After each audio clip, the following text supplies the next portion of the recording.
Greetings, live viewers, and welcome to the AMC Squad. This is a freeware build engine game that started from the stories I've been told at least. This started as an in-joke amongst a Duke Nukem mapping community and has spiraled into one of the best old school shooters I have ever played. So, let's go ahead and dive right into this. I've skipped the opening cutscene that pops up when you load the game. It is worth checking out, but start from episode. This game is actually story driven, so you'll get a warning there. We really recommend you complete episode 1 before you start this. So just because a new episode pops out does not mean you want to dive right into the latest one with no idea what's going on. But we're going to jump into this. I decided to do this today because the lead dev, James Stanfield, has been showing off some of the changes and improvements coming in episode 5, which is still being worked on, in their Discord. And he's not doing that today, so I figured this would be a good day to do this. Also, their composer, Hive Boss, has released his episode 1 soundtrack on YouTube, and they're thinking about putting it on Bandcamp soon, I think he said, for those that want to purchase it. But I'm going to jump in. Now, this is a little bit more in-depth than your standard, old school shooter. Those who have played, Duke, Doom, or the slew of boomer shooters that come out these days, to use that term. And it's a little more in-depth. Easy. I know this is getting changed to, or the proposed plans were to change this to story mode in episode 5, and to remove enemy resistances, period, on this difficulty. But yeah, that's actually a really big thing there, the enemy resistances. I'll get into that once I get into the base. Expert is where they really start mattering. If they're resistant to something, they'll generally become immune to it. Also, they're more accurate, more aggressive, and you have to manage fatigue at this point. You can't just use the same agent over and over again. Professional is definitely an up there difficulty. And Armageddon is for those who like to suffer. I'm looking to just show the game off today, not show off, hey, I'm really good at this, I can do a fresh Armageddon run. Which is something even the devs kind of blanch at. I mean, it can be done, they know it. A few of us have done it there. But there are rewards for completing episodes on Expert and Professional.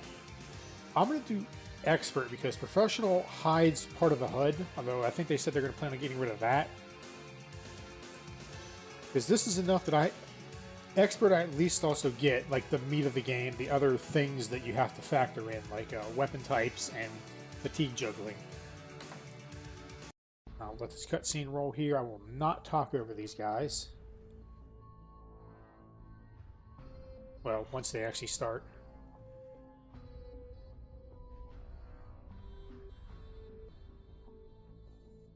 But do you think you're ready? It's a lot to handle. I'm not sure you're up to the task. It's a big position to fill, especially in light of the loss of the EDF's best agent. If you accept, you'll have access to all our most advanced technology. We'll allow access to our equipment, and you'll have our full support in any operations.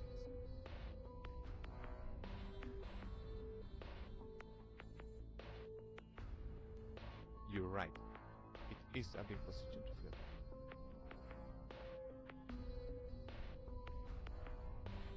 But I can feel it. We can feel it.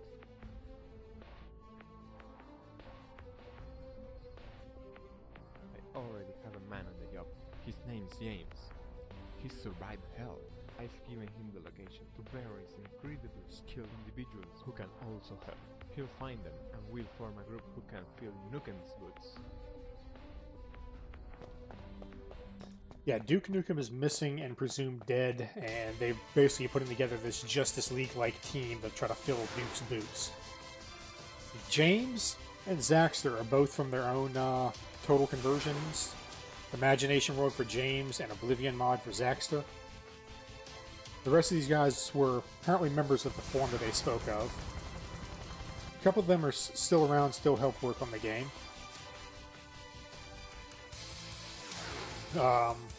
Like, yeah, James does a lot of, little bit of everything. Sang does some of the coding. I know Merlin's done maps. One of the other guy that's got part of the, has his own total conversion he's from, is the upcoming Miko Sant.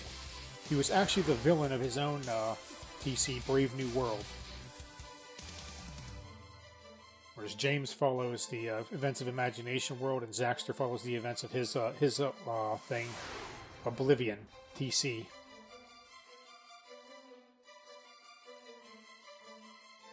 We are up to the task. We can keep Earth safe. You can call us.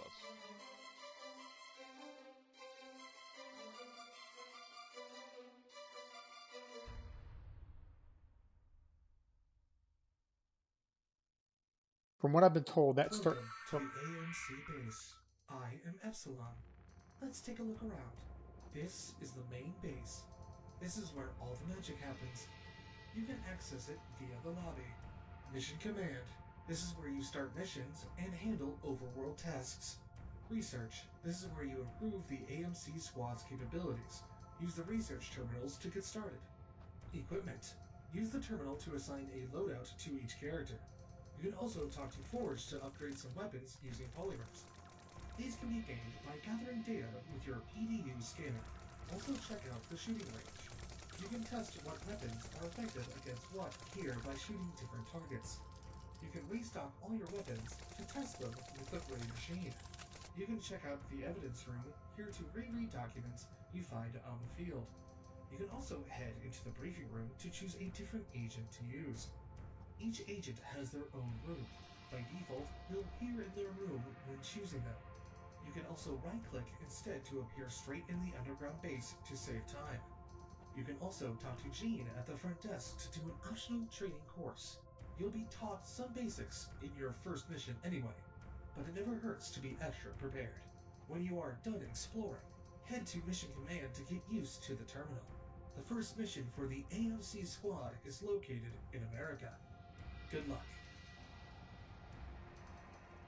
Okay. Can't remember what I was. Oh yeah, AMC originally stood for Alejandro Mapping Community. That was the forum that these guys all met on.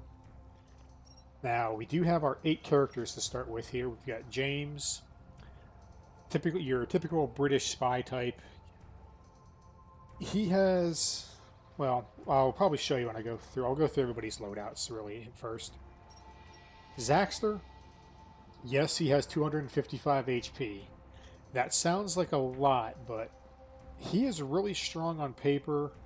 He's a bit less strong in practice. Merlane, the knight, he doesn't have a whole lot in the way of ranged weaponry, but he has a shield that he can use to absorb damage, and he moves fast. And he starts with the side dodge. And most of his weapons hit really freaking hard, I've noticed. And you've got Highwire, whose arsenal includes pretty much like every variety of AK out there. A lot of Russian weapons. And yeah, his big drawback is he regenerates stamina slower, being an old guy.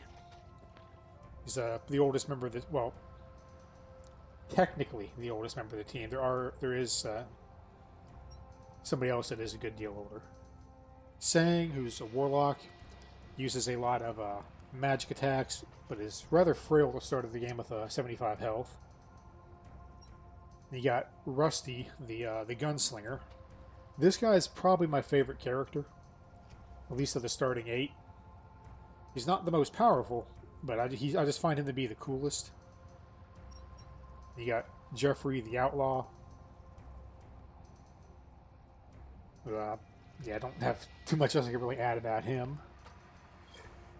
Then you've got Miko, who's a bit of a big brute.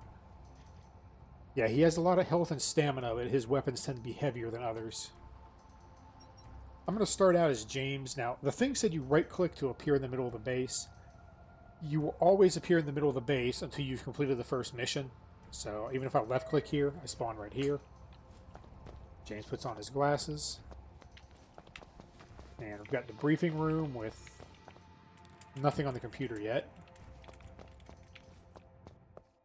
I can talk to members of the team. And these are generic AMC troopers. I'm not going to read all that. Talk with her. I'm not sure what her name is.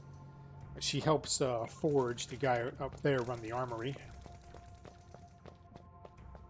Lots of just little touches around here. Caution. Technicians. Maintaining the flyers.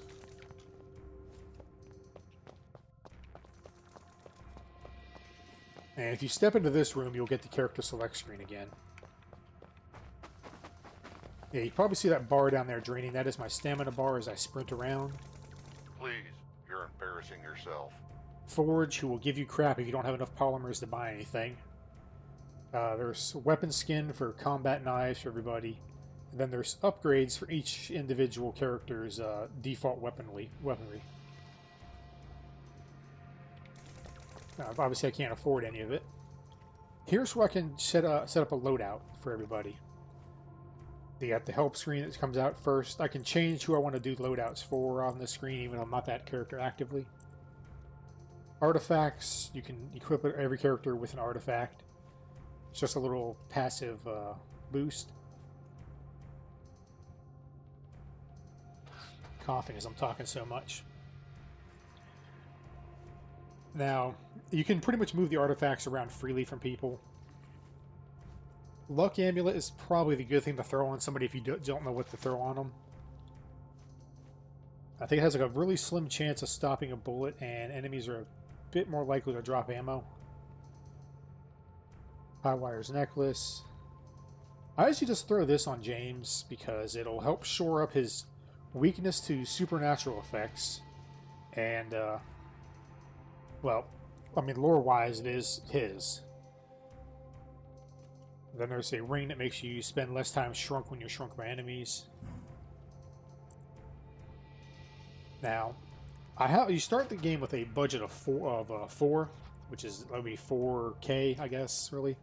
I know they're looking to clean out all these little Ks there because some people got confused. I thought you actually needed 1,000 budget to do stuff. I could spend, 1.5 budget to start a level with body armor, or 2 budget to start with a med kit, heat vision goggles, or night vision, which these both use the night vision slot. Just whichever one you have brought with you, you'll take. Otherwise, you default to night visions.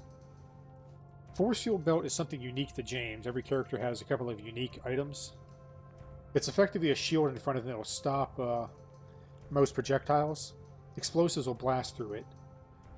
Boots that you walk on like lava, acid, slime. Now, the game has a temporary weapon system. You can, in addition to everybody's standard loadouts, you can bring different weapons. Like you start with the P90, which is actually dirt cheap. I'm not positive on how it works, but I think any budget you spend rounds up to the nearest whole number. Temporary weapons, once you expend them, are thrown away. And I can bring a combat knife if I want that'll augment my melee abilities. It's much stronger than my foot, but weak against body armor. I don't have any special ammo types yet.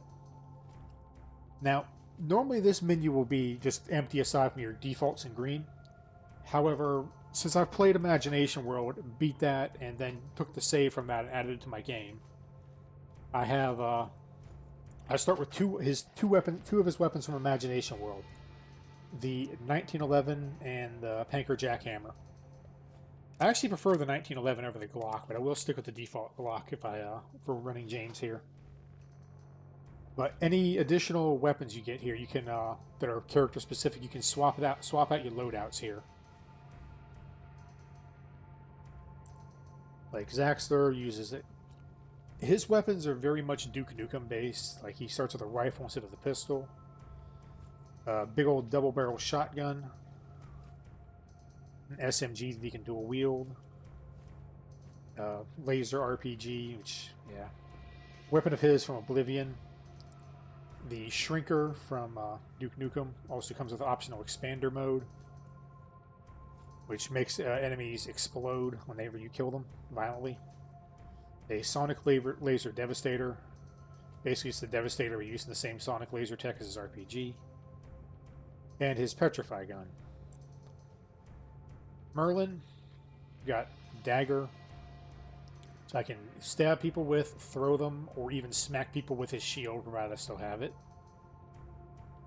Longsword, he has, again, the shield smack and sweep with it. A Great Axe, which you have one blade for regular stabbing, the other one is silver. Silver is used to deal with supernatural enemies like ghosts. Bow and arrow. A magic thunder sword. The blunderbuss. Yeah, he basically his three ranged weapons are the daggers, the bow, and the blunderbuss. Well, actually, the magic swords as well. And the Dragon Slayer, which is his, you know what, I win button. Oh. Highwire, Tokarev, Remington 870, AKM, RPG, Dragunov SVD, RG6 grenade launcher, and an RPK with working bipod. Sang, crystal ring he uses for his basic spell. His Thunderball spell, which, yeah, it does say there if they're standing on metal. If the enemy is standing on a metal surface or is underwater, or if he's underwater when you hit them with that, they take extra damage. The Uzi is about the only mundane weapon in his arsenal. Hellfire Cannon, which is a big flaming explosive. His Necronomicon, which comes with two spells, Polymorph and Summon Sorcerer. His Unmaker, which helps shore up his weakness of low HP. As you hit enemies with it, you leech health off of them. And his Oblivion Staff, which you can either blast people with or set it down the fire for you as a turret. Rusty, who carries a large revolver. I think they said it's based off some Russian design. I can't recall which. Semi-automatic shotgun. FG-42 with bayonet. There is an upgrade here, but I don't have it yet. A 4-round rocket launcher, which you can either fire rockets out of or fire a shrapnel burst, like a big shotgun blast. The dart mine is... best way I can really describe this would be like the sticky bomb launcher from TF2, but you don't have to deal with gravity. You fire a shot, it sticks to the first thing it hits, you right-click and it detonates. Comes in both regular and flame versions. It's Pulse Rifle. It's a rapid-fire energy weapon. The enemies explode violently when killed by it, damaging nearby targets. And a automatic nail rifle. It comes with a grenade launcher underneath. Jeffrey's mag shot pistol. Rather nice weapon. Jeffrey's one of the few that actually has unique akimbo that you can fire the weapons individually. His shotgun, which is pretty much a standard pump action shotgun. His SMG, which is penetrates body armor. It has a little scanner on it that'll show you the enemy's HP when you point to them. You've got a grenade launcher that you can kind of fire a tracer round for free. It'll tell you where it's going to bounce. Railgun, fairly self-explanatory. It's a melter gun. It's like a short-range thing that'll just slice through armor. And a shock rifle, which fires electric bolts that work much like Sang's Thunderball spell. And finally, we got Miko. Got a 20-round armor-piercing pistol that you can fire fully automatic. Shotgun, which it's effectively the shotgun from Half-Life. You've got your standard one shot, and then you can fire both barrels at once pump. His rifle, which you can actually load with a variety of different ammos that you swap between real quick without having to actually spend ammo. Well, it's ammo modes, effectively. Sort of like a Judge Dredd's pistol. bolter. It's a rapid-fire rocket launcher. It's a materia gun, which shoots out elemental damage, fire and ice. It's red materia gun, which is a weapon I kind of dubbed the room cleaner. It's like a heavily toned down BFG 9000 from Doom. And plasma gun, which is effectively just a rapid-fire plasma weapon, which is good against the type of enemies you can pummel down with it. But we're James at the moment. If there was anybody watching right now, I would say, hey, I'll let you pick a character. But I know I'm pretty much rambling and y'all want to see the friggin' action, but I can come into the research lab, I can Hello there. have a chat with the scientists. They won't have much to say until I start getting some research projects.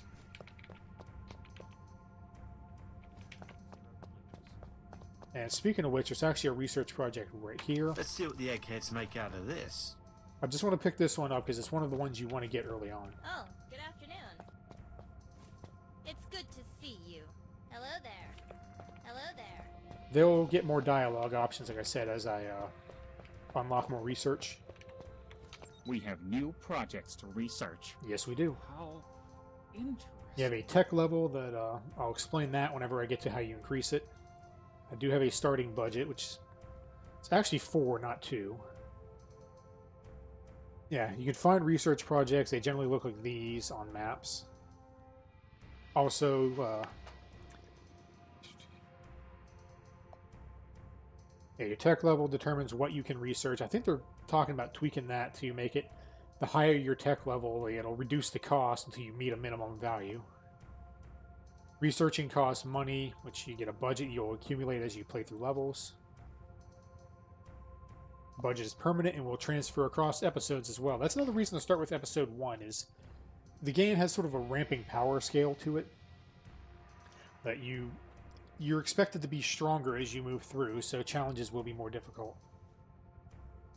And your research projects carry over as well.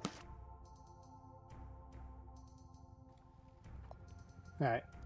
The only research project I have right now is the Missing in Action gun. It'll displace an enemy and I can use it to unlock research projects for enemy on people. It's going to cost me 1 budget. And this one has a cutscene where Highwire is testing the thing.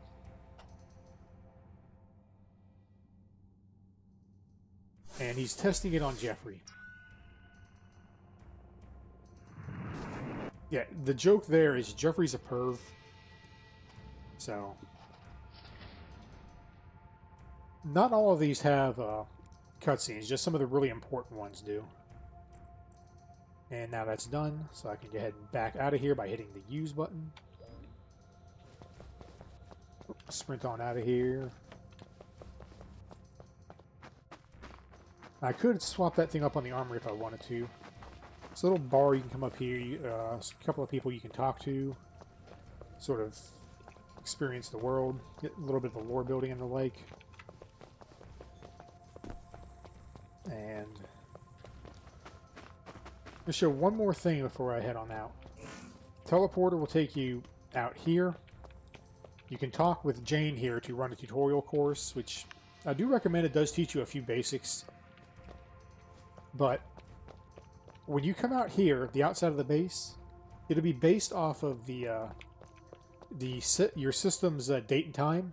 Because when I first started playing this game in 2021, it was the middle of winter, and out here was all covered in snow. In fact, if you come out here next month in October, it'll be very different as the seasonal map unlocks. I mean, you can play it without waiting for it to unlock through other means, but it'll appear on the map then. But yeah, since it's autumn, the trees are all brown. You can come out here. There's the launch pads for the things. And yes, there's a cave over there by that waterfall. Yes, you want to take a look in there, but I'm not going to go do so right now. I'm just going to sprint on over here. And real quick, I just want to take this elevator up.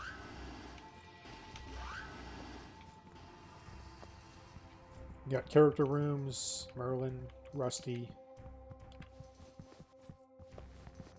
Miko's room is over here being guarded by his personal guard. You head up here. James's office. Highwire's office. Yeah, Zaxter and Sang don't have rooms in here, and Jeffries is a little bit hidden. But I just want to pop into James's office real quick, and yeah, there's another research project on the desk. I may as well grab that. Something for the tech boys back home. But there's a ton of little details in this game. Like, I can use this phone, and James can call two of his friends, Jane Ashford from the EDF, which James used to be a member of, and Minerva Armitage, a sorceress that he had met in one of his previous adventures. And you can actually have little conversations with them. Yeah, there's young James along with Jane. Same there. Cat.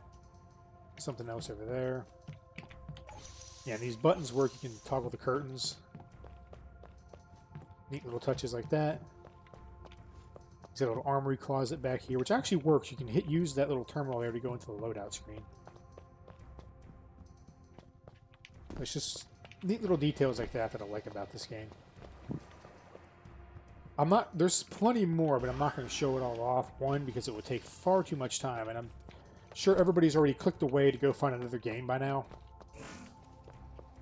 And two, discovering it for yourself is half the joy. But let's hit the mission terminal. There are new research projects available. Yes, there is, but I'm going to skip that one for now. Yeah, see, now here's my budget. It's correct. I said 4, I spent 1, now I'm at 3. Interface for the overworld map. Breakdown of the icons. Red missions have not been completed. Blue ones are areas that do not involve combat. They are sort of hub areas.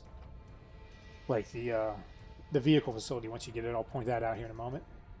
Green missions have been completed. Gray icons are EDF missions. Squares are missions that have to be completed to move on the story.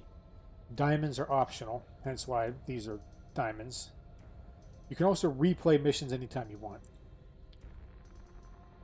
We can also purchase factories around the area, which will produce supplies. Supplies are used to, if you have an air base in the area, you can use it to call in airdrops. There's also storage. That basically ups how many supplies you can hold. Satellites for off of Earth, you can scan areas.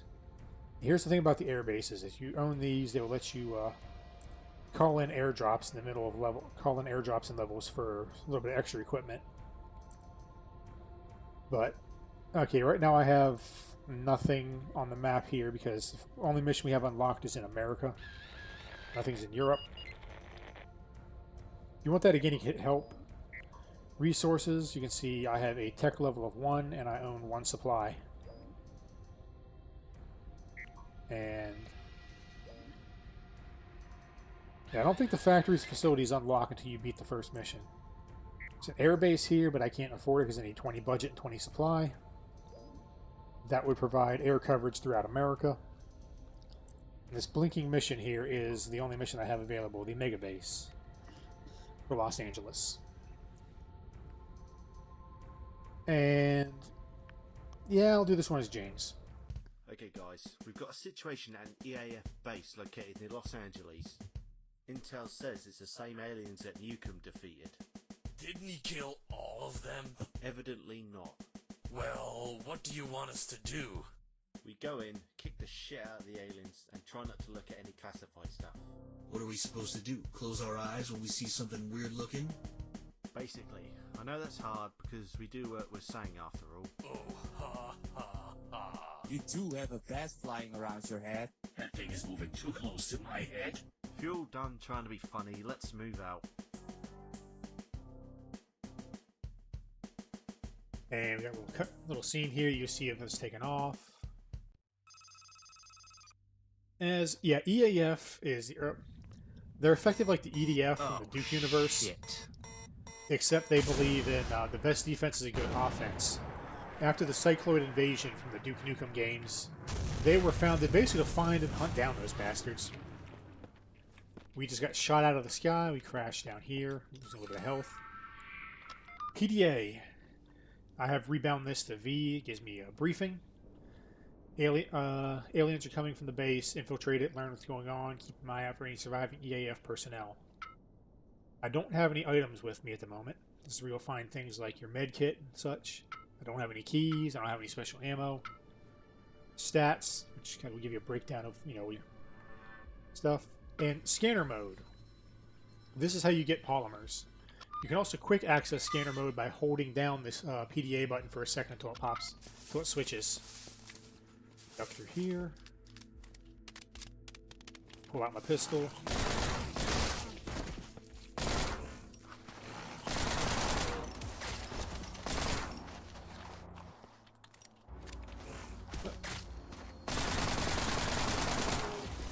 The more astute people might have noticed a little yellow hit marker there sometimes. That implies that I've either gotten a headshot or have hit them with a weapon that they are weak to and doing additional damage. From what I understand, the headshots are effectively, they add a flat amount of damage on top of things. I could be wrong on that though. Now, other neat feature I can do that's taught to you in the tutorial is I can lean. I can peek around the corner. You can't fire while you're doing so, but they also technically can't see you. You can use it to see that, oh, hey, there's a enemy around the corner there. It's better than stepping out blindly and possibly getting shot down while you're low on health.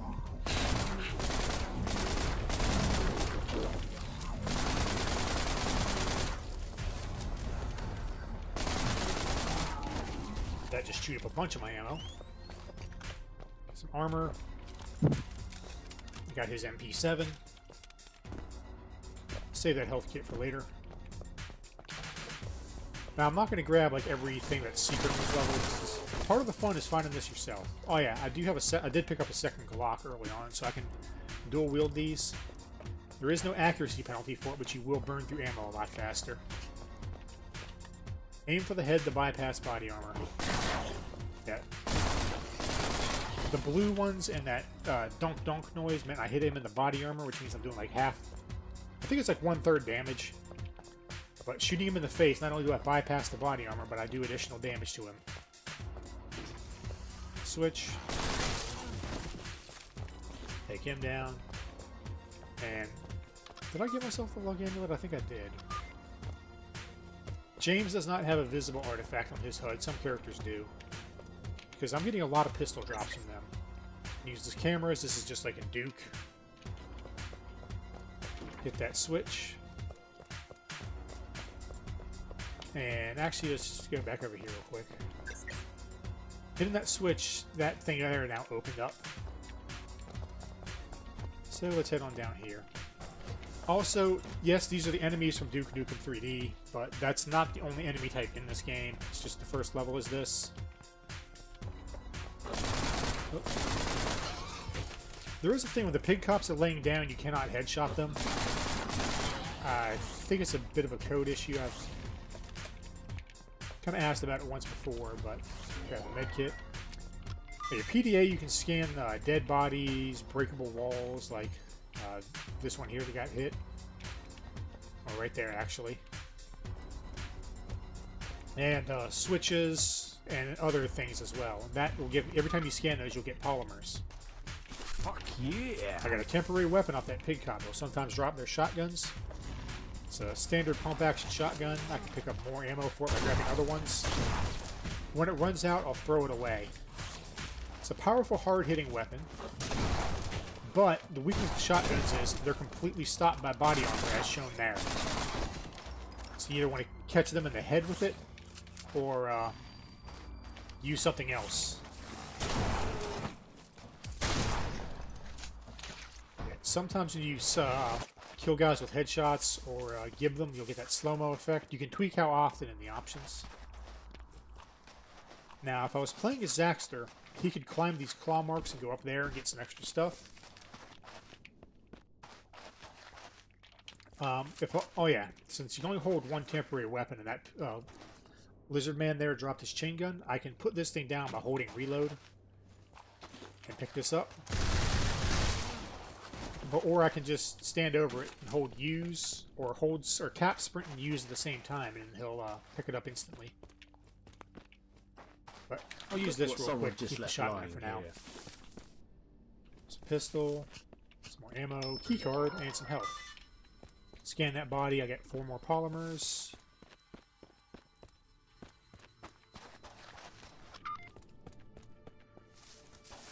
Kind of I tempted think to I go can with find this. an Oh yeah, application whoops. for this somewhere.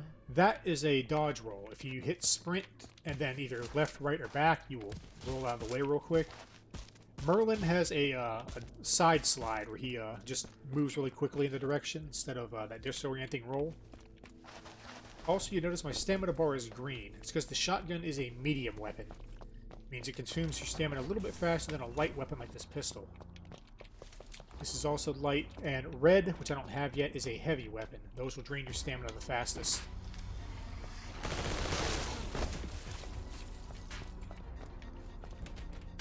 Locked, but it looks pretty weak.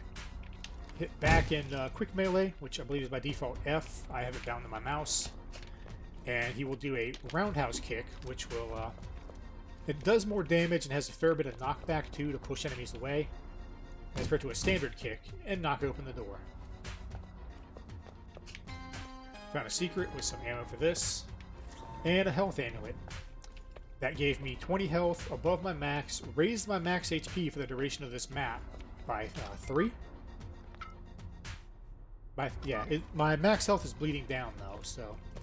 if you're above normal, max health will bleed off slowly. Hit that and sprint down this door before it closes.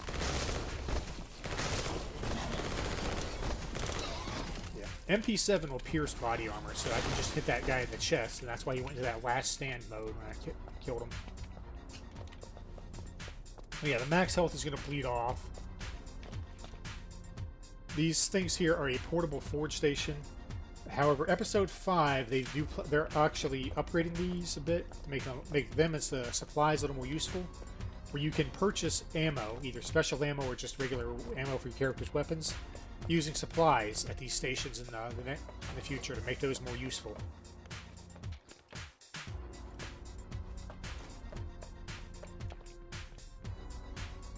All right, nothing here. Oh, there's. The crosshair kind of goes away during that, but if you played enough shooters, you know where the center of your screen is. You can get some shots in during that. Who's next?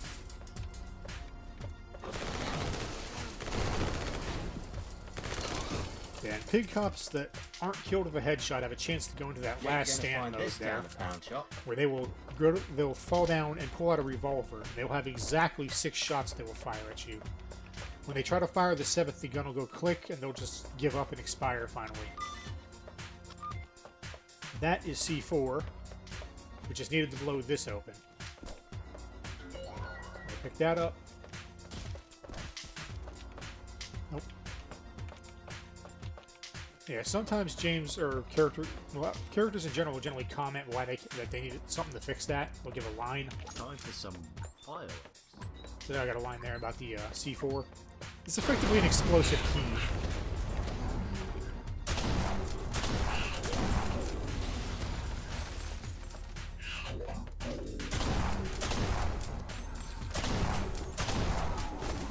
Those guys hit a little bit hard.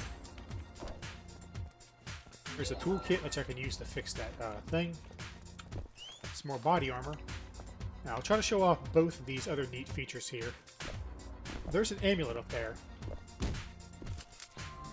Now what I just did is I wall kicked off of that and then mantled up here by holding forward once I was up against it, but almost, but not quite up it. You can kick off walls at the cost of stamina which will let you get up places. Talking myself hoarse here. And if you're close enough to a ledge, but you didn't quite make it, you can mantle your way up. Yeah. James can see these time portals due to events from Imagination World and use them. Doing this has sent me to the same room, but a couple of days in the past, I believe. Inside I find his striker shotgun. And some flechette shells. I've got 8 regular buckshots for this thing. Or I can load in my 10 flechette shells. Shotguns work a little bit differently, that ammo is taken as you load it into the magazine because of this. Alternatively, the police shotgun can also use the flechette shells. However, you don't load this thing. It just swaps and fires them. However, when I run out of the flechette shells on this thing, it would switch back to its regular buckshot. These are used to deal with armored targets, like that pig cop. I could pop him with these and just go right through it. British engineering at its finest. Whereas if I hit him with the regular buckshot, I'm going to do nothing. Yeah, I'll take this up. I'm not that over full on ammo. Some more block rounds. Yeah, flechettes would be kind of a waste on these idiots. For those that aren't James, you can get your shotgun here. Yeah, the shotgun, the Glock, and the MP7, they'll be replaced with that character's respective weapon when you find it. Holds up to 12 rounds. It's a boogie. Fuck you.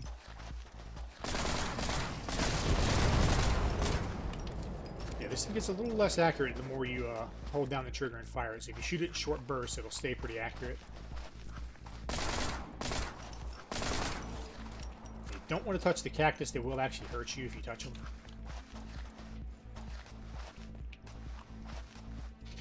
Just walk up the ladder and you climb up it. Now, speaking of ladders, feature I didn't show off yet, that's one of the things I love. Anybody who's played old, like, 90s shooters, where they did have ladders and the like, or Half-Life and such, you know, to go down it, you'd have to, you know, pretty much, like, back down it and then move forward in the air real quick to catch it. I could walk up to the ladder, hit use, and you'll generally turn around like that and be on the ladder. Somebody's shooting me. You.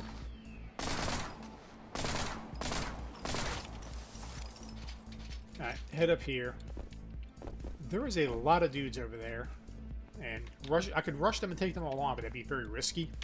Instead, I'm going to go into this door here. There are doors you can transition through. I have his force field belt, which I can use to stop the bullets.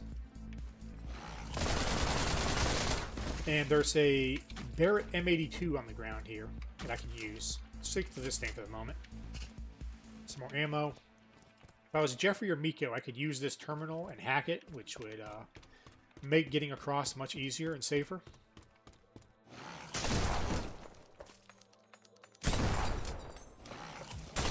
Yeah, as you saw, I just ran out of temporary weapons. Now, my weapon one is now my fists. Some more body armor. Night vision goggles. There's another police shotgun if I need it. I'm going to be taking that M82. And these aren't for show. They actually do work. So I've picked up, you know, a couple amulets. I have a max health for this level of 104. That max health does not stay. It'll reset at the end of the level. In the upper right, you can see them air bubbles. That is my oxygen supply underwater. Portable med kit. I'm going to hit this. I'm going to go get some more air. Octobrains.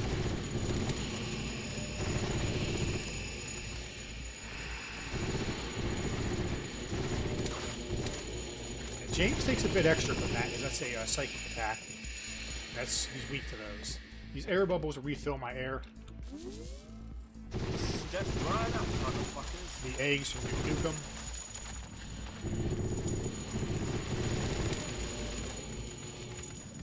I'm running out of air. There we go. Oh yeah, they have an attack that'll drain your air. It does no damage. As far as I can tell, you can't dodge it. But it'll drain your oxygen. Grab the health. Got a bunch of shotgun ammo out of all this, so...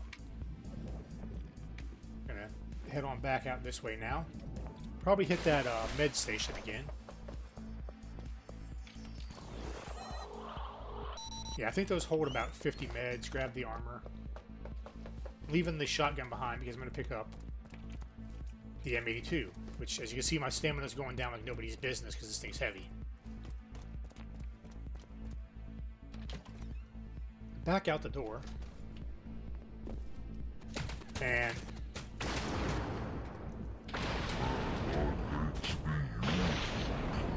you can slow time by holding your breath and holding sprint when you got the scope on this thing. You can also zoom it in and out by rolling the mouse wheel back and forth. And that just absolutely shredded them because it's a very heavy-hitting weapon. Now, if I came out the water, I could just basically spiraled up this thing and came out right here in the same spot. A whole bunch of police shotguns. I think we'll use those for this next part. Some shotgun ammo there on top of that health, which I don't need because I'm only missing 4 hit points. So I'll use the Lizard Man chain gun. Oh, hello there.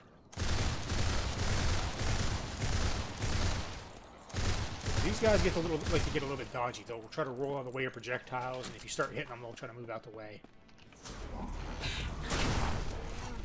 Oh.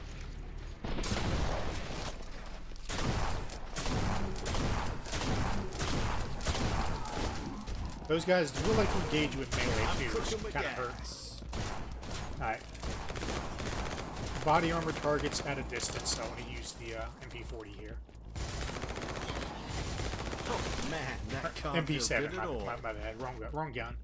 Wrong game, wrong genre. That's World War II stuff. Now I'll just go ahead and pick that up.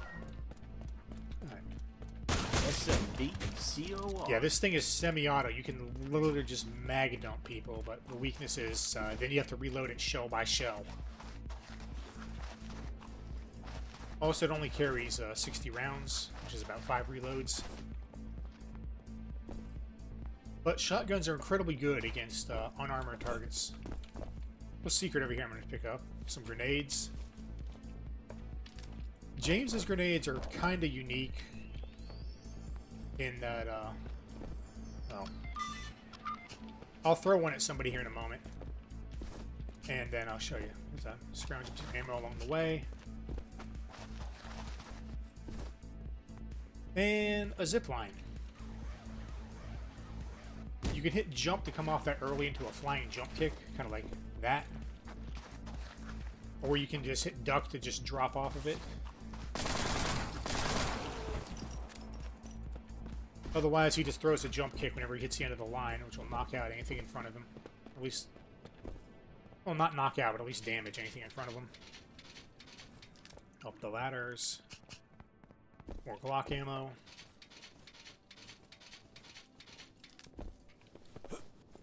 But if you have grenades, I think the default key for it is G. If not, that's what I rebound it to.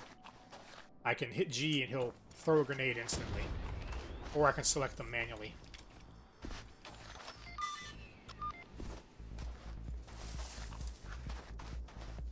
Now let's head on over this way. Scan the body. 40mm grenades, but I have nothing to fire them from. That's blocked off with a force field. I can't get through it, so let's go this way. Now, I can hold fire. Other characters can do that to charge up a grenade to throw it further. James cannot. He always throws them a set distance. His grenades also explode on impact, either with people or the terrain. Scan both the head and the body separately. Fully automatic M16, which comes with a grenade launcher, which I can use to fire those 40mm shells that I picked up.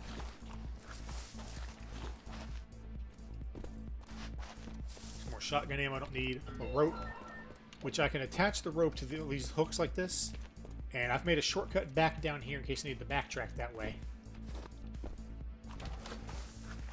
Some claw marks over there for Zaxter, but I'm not him, so I can't go up there.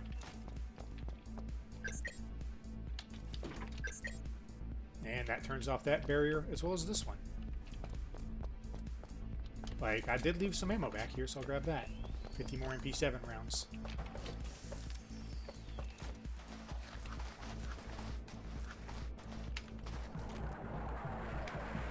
Now, I'm gonna save here real quick. Those are 2 autosaves right there. I think I set it to only have no more than 2 autosaves at a time. It'll delete old ones.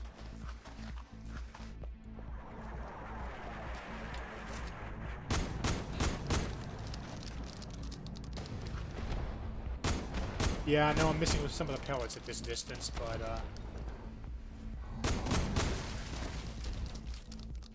it does make it much easier to hit him at that range.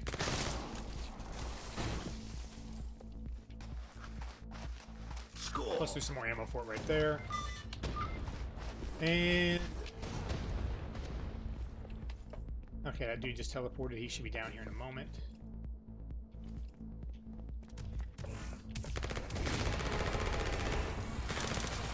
Crap.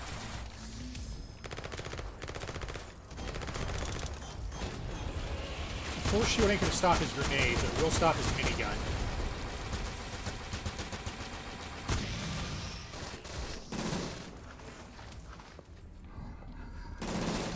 Okay, let me... so good. My attacks aren't working.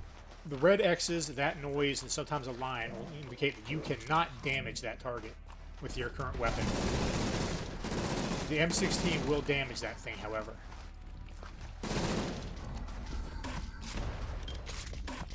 .40mm shell will not.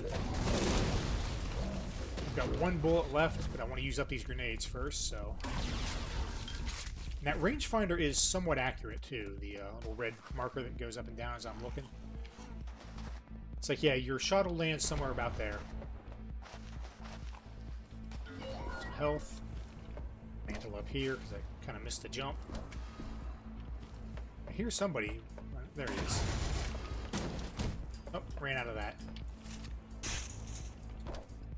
Yeah, part of the limitation of the build engine is you can't look fully up or down.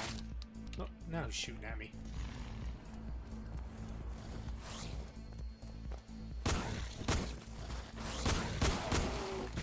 Very rude, sir.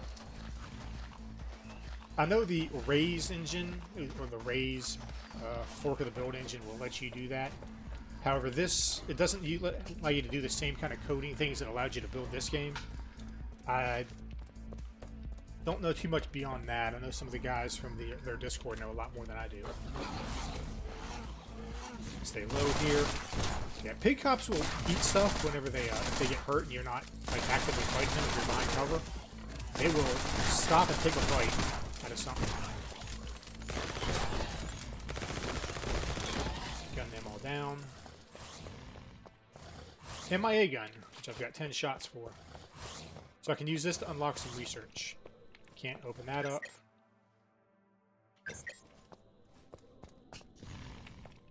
Crack this vent. Secret area containing some ammo. And it leads up here. I know where that goes, and I don't want to go up there just yet. At least I don't want to go in that way. Back out the door. Interesting. Hit him with the MIA gun, and that should give me either 1 or 2 projects. I can't remember exactly. He will come back in a few seconds, and he will not be happy. He might be a little bit stunned because I got him in the air. So he'll be, I think, a little bit disoriented when he phases back into reality.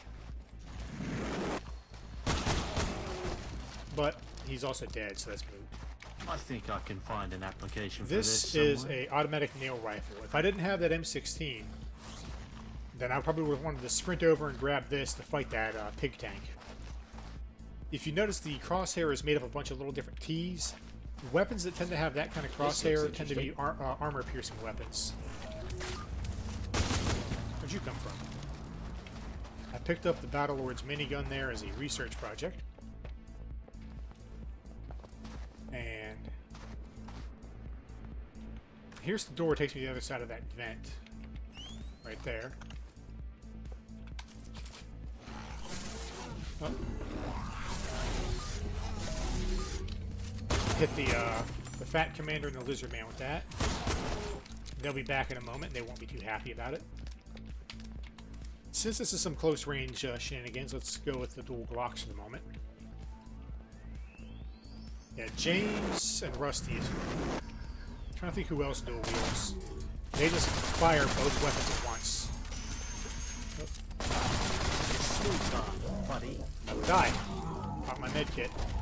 Which is not instant in this. It takes some time for it to patch you up.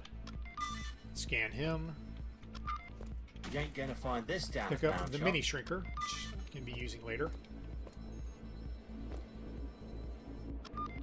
And that voxel gas mask there is, I do need that.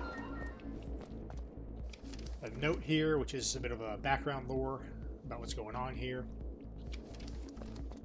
I recommend you check the game out yourself and give it a read. And that's a research project, as we saw on the help screen. That's actually one of the best research projects in the game, in my opinion. We'll see when I get back to base. Do not touch. Ugh, jinkies! Yeah, that would have messed me up pretty bad, but I'm wearing that amulet, so it didn't scramble my screen. Sugar sweet kiss of heavy ordnance.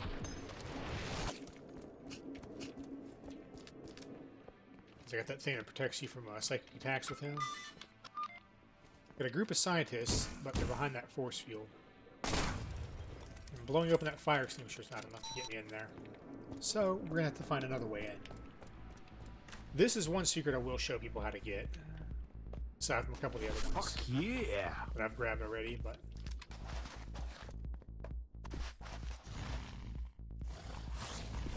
Actually, I hear more dudes around here. Let's clean off this side of the map first.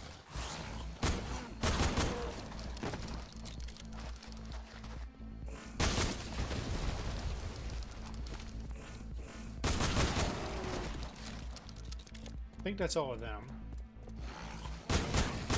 Nope, we got one over there. Let me load those flechette shells because I haven't used those yet. As you can see, they got the T icon as well. These are good for piercing heavy armor. And for completely making a mess of that guy's face. Explosive shells. Despite the name, these don't have a massive blast radius. They just happen to be very effective against just about every enemy type there is out there. And they're a bit stronger than regular buckshot. Now I've got a couple ways up to where I want to go to get to those scientists. I'm going to take the most obvious one. Scan the button. Shoot the button. Yeah, most hit scan all hit scan weapons will shoot most buttons. And from there I can jump over to this building. Then come in through the ceiling. Yeah, if you're mantling, you can hit duck to just let go and fall down. Scientists that have been trapped here for a bit, you can ask them what they're researching. They'll talk about it a bit. Yeah. Again, I recommend you play the game, give this a read yourself. It does tie into the story. He'll teleport out. He does not count for this, but I talked about tech level before I started the map. Beam me up. To safety, preferably. Rescuing scientists like this will increase your tech level. Turing's testicles, that got dangerous. Thank you. My prayers to Hawking have been answered. And they'll have little geeky lines too. Very nice. And James's M4 Master Key. It's an automatic rifle, which you can also load shotgun shells into the Master Key. Like if I want, I can take the explosives out of this thing, load the regulars back in. It'll refund them, I don't lose them. And then I can start pumping, I can load up 4 regular shells. Turn off that force field so I can get out. A little bit of health. Now, I have that gas mask. I have a little bit of this left. That's about to run out, and some night vision left over. Now, what I need to go do is come back over this way. These signs are not there for, like, world building purposes. There really is a gas leak in this room. If I didn't have the gas mask, when I step right here, my health would start draining rapidly. Also, a neat little touch if I can get it to work here. Nope. But if you're wearing a gas mask and your character gives off a line, it'll be muffled and deeper because he's wearing the mask. Nothing back there. Scientist I can scan. Oh, pissed off somebody. Get amongst it. Hit him with this. There's an explosive shell. Reduce them to paste. Briefing update. Need to use an environment suit, get into the airlock, close it, put on a switch, and then hit it again. It has a welder that can fix up any cracks. So I head into here, hit the airlock, which closes on me. Scan the dead body. Get into the environment suit, which I cannot use my guns in. That again. I can step on this. I'm protected from it while I'm in this suit. But this is a highly radioactive area, so I'd be dead in here without the suit. You can either hit the use button, or I can get close to the wall and hit fire to use the little welder. I can sprint in this thing.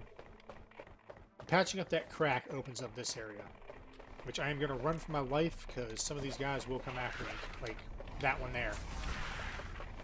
And they fire shrink shots. Fortunately, they don't come back here.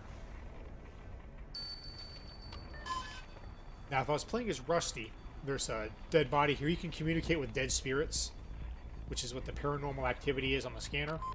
He could have a chat with that. There's a research project here on the wall, easy to miss. Now I need to run for my life again. Getting shrunk is effectively a slow death sentence, so... I'll haul ass back into here, close the airlock, put the suit back. And I'm back out here, but I got a red key card.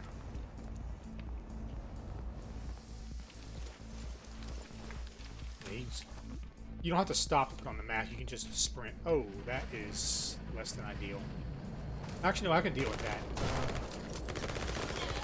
Kill the pig cop. And his friends. And load this thing up with some flechettes.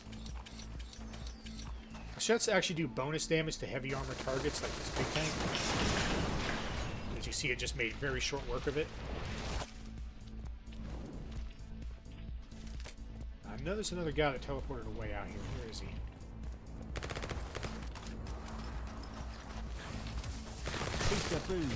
Fuck you. Appropriate line for that, since he keeps teleporting away. Now let's get back over to that red door. Well, red keycard slot, I should say. Yeah, you can just keep hitting use on this thing to keep scanning. It'll cycle through available. But it opened this restricted access up. So now we just gotta go find that.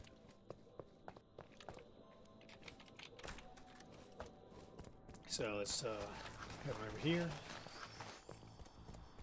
That's the back door to that lab that I came out of with the scientists. Only other place I haven't been yet has been inside this silo, which says restricted access. Got the med kits. There's also a red card lock there that I could have used to open this up as well. Now, first time I played this, I made the mistake of standing here and pushing the button, which sends this elevator down. You want to be standing on the elevator when you push the button.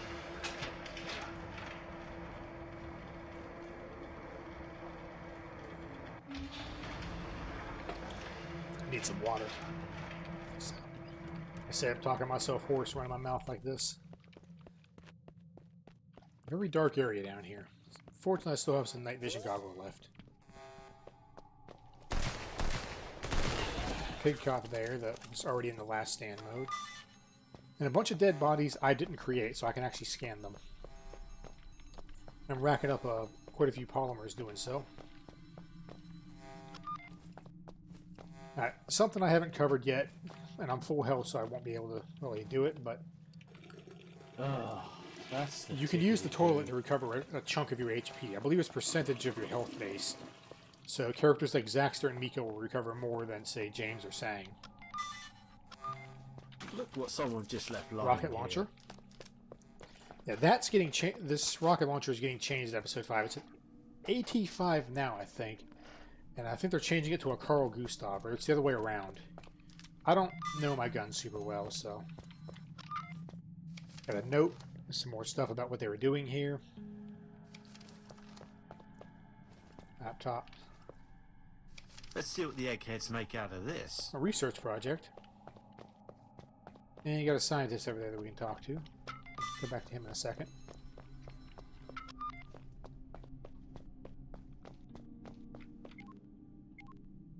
Yeah, he's got a lot to do with the lore of this, which I know the story that I've gone through this 100 times, and I don't want to ruin it for anybody that is going to give this a try. But if you hit 2 here, you'll get a little bit. You'll get an extra line. Then he'll go back to the previous line, or you can just keep hitting 1 to blow through it all. They were experimenting with precognition technology using dissected octobrains as the short version of it, and they think that the octobrains called for help, and now we've got angry cycloids here. There's a battle lord over there.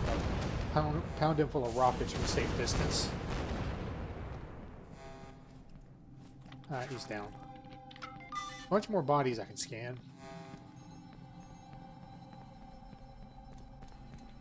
Can't scan his body because, well, I'm responsible for it. And a bunch of little things here that are freaking out. There's a piece of text that shows up in that periodically. It's flashing through. It says, "They are coming." This is about the only hint that I'll give you. There's the things they were experimenting with. Let's turn this on.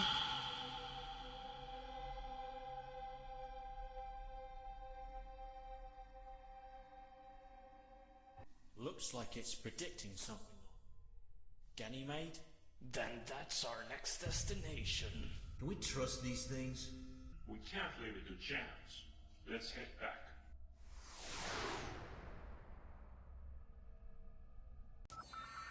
Alright, mission complete. Now, based off how much time you actually spend in a mission, your characters will either be fatigued or exhausted, or if you can do a mission quick enough, it won't even wear them down. Yeah, James is now fatigued, and he has reduced stamina. So, but if I don't use him for the next couple of missions, then I'll get some time to rest and recover. Instead, I'll take somebody. I got to take somebody else for this next mission then, to let him rest. Now, I mentioned Rusty is my favorite character, so I'm probably going to go with him.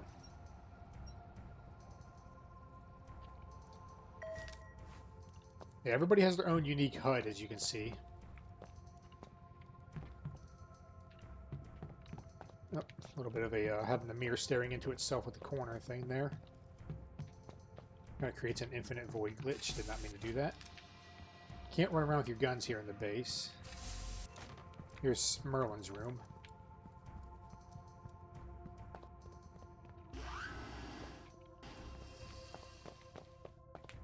Yeah, it's still about the same afternoon time here, so... But if you go out there like at dusk, it'll be sunset. And if you go out there at night, it'll be dark out. Now, I should have a few things here in the briefing room now. We've got some notes there. Those are the ones that I picked up on the map. I could reread them if I want to.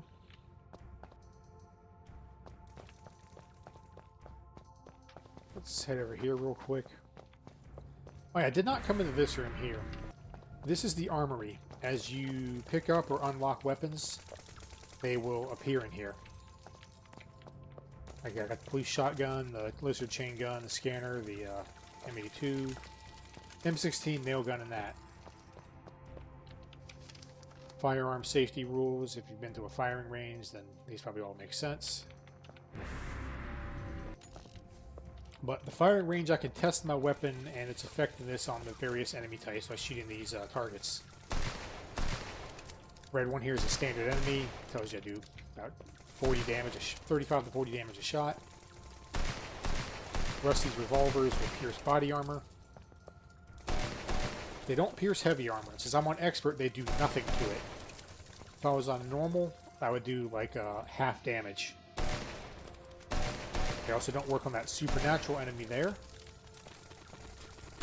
Then there's chitinous enemies, which I do reduce damage to. They're kind of like the opposite of body armor. Things that are good against body armor are crap against them, and the other way around. Now, if you want to test your weapons, you can hit this terminal here, and it'll bring up your full arsenal. Rusty shotgun doesn't work on body armor, heavy armor, or the supernatural. Does work on them though. Is FG-42. This thing ain't nothing. Same story. Rocket launcher. Dynamite. Yeah, as you see there, I can hold left click and that little meter starts to spin to affect how hard I throw it. If I just tap throw it, it barely hits. If I let it fill like all the way up, he wings it.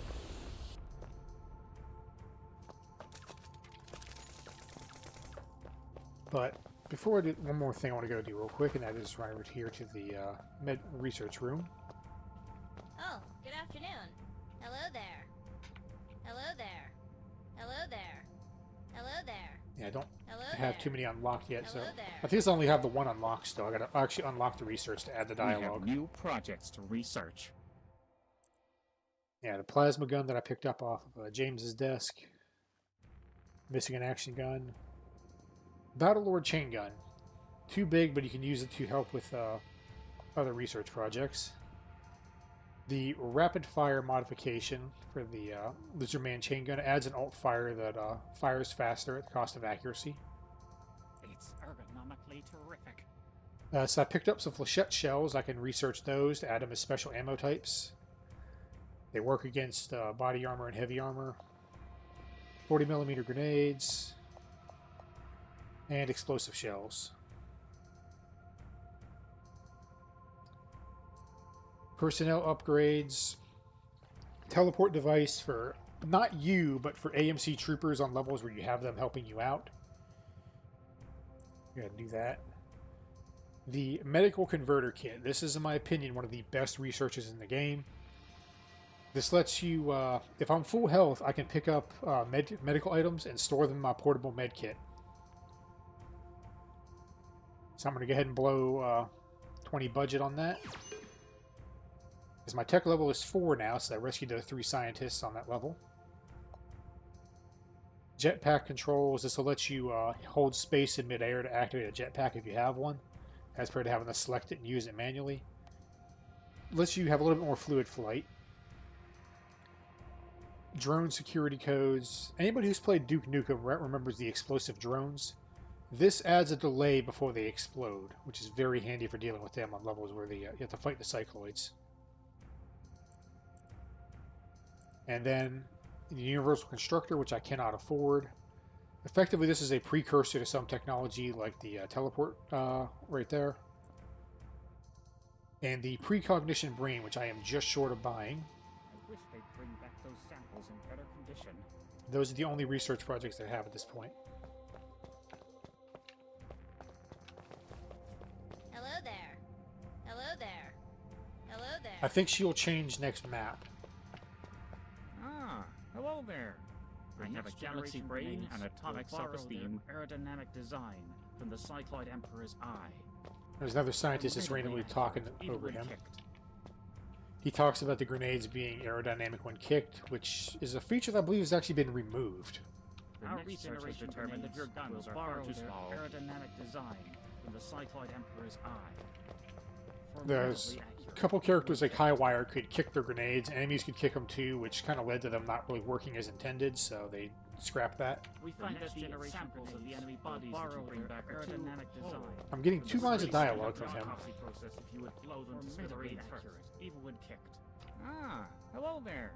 I have a galaxy brain and atomic self-esteem. Okay, I don't know why I'm getting double lines there, but I've never had that happen before. But they'll often either comment on your characters, like the scientist will ask Rusty to please keep his spurs off the upholstery. Oh yeah, before I go start this level, I can spend polymers on a couple upgrades here, which honestly I probably don't need for this level. But I'm going to give him the luck amulet. Yeah. His unique item that you can start with is silver throwing stars. But I want to give him an MIA gun to start with on this level. Now, if I wasn't playing as Rusty, I would strongly recommend you take a combat knife on this next map. And let's see if I can give him something else to maybe just kind of round out his stuff. Nope. Everything else will bring me up another point of budget, so I don't want to do that yet. There are new research projects available. Yeah, I've got research projects I can do, but zoom out here. And now I have the facilities available, these factories I can buy. Like I can purchase this one here for 5 budget, and it'll produce 1 supply every mission I do. Same with this one here, it provides 20 for 2. This is warehouse storage for supplies. It'll increase my capacity by 100. And there's an airbase out here in Asia. I don't have any missions in Asia right now, so no point in buying it. A factory in Europe I could buy, 10 for 1. And if you have 5 budget and 20 supply, you can buy the vehicle testing site, which is one of those blue areas I was talking about. Lets you play around with the various vehicles in the game, get used to how they move. And I can replay this level if I want to. I've got 3 medals here because there's easy, normal, and expert. Then there's a 4th one for professional and a 5th for Armageddon. It'll show you the highest difficulty you beat a level on. My next mission's on Ganymede, as they said, so I have to zoom out here to the solar system. There's a factory on the moon, as well as a hub area out here that I could visit, but I'm not going to. I could purchase these satellites, which will scan things like IO for mining materials, but you can trade then supplies for money off of. Oh, didn't want to close that. I wanted to actually just go back. There are new research projects available. Yes, there are. And our next mission is here on Ganymede. This base. Another 2-star difficulty mission.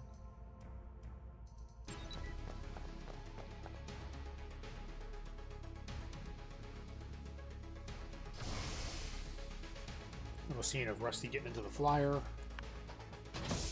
And it taking off. You can skip this by hitting E. And a little cutscene here. It's landing on Ganymede.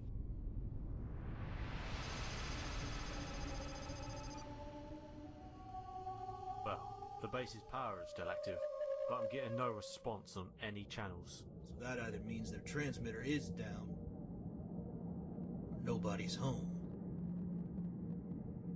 That's always Rusty saying that no matter who you pick for this level. We can still get in. Looks like the precog brains are right on the money. Yeah, the end cutscene there, the precognition brains on the mega base were predicting some kind of event here. Too late for backup. No idea where the attacking force is. Be careful. It's a mining facility that recently expanded to a full-on base by the United States Air Force. Good luck and come back safe. Good, bad. I'm the guy with 2 guns. He's kind of transparent, but he's not a ghost. Rusty takes an accuracy penalty for dual wielding. But I've also got these... I can also fan the hammer with these, which... Nice. It's getting a rate of fire upgrade in episode 5, because it's like, yeah, that's not too useful, because I can click that fast easily. Scan the bodies. I'll load my shotgun up.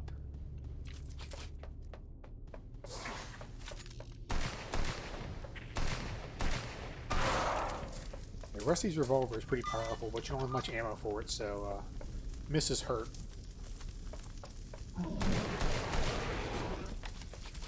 MIA him. Duck in here, get a secret with the FG-42.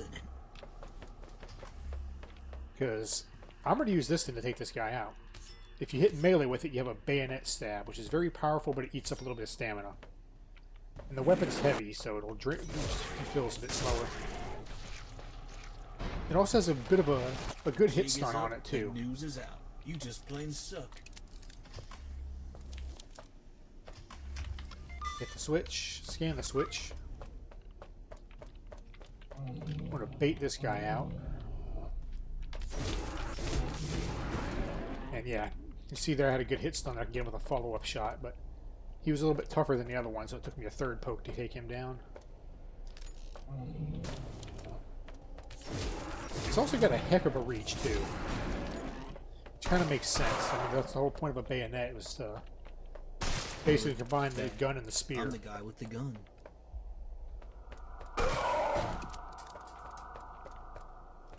Yeah, since the revolver hits so hard, I could take them scientists out in like 1 headshot.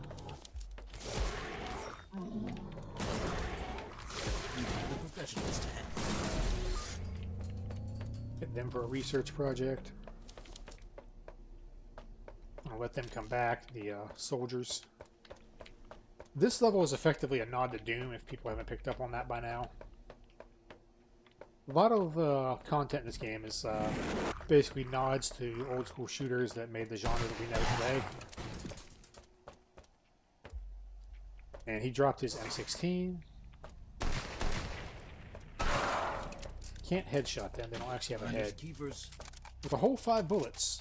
Oh joy.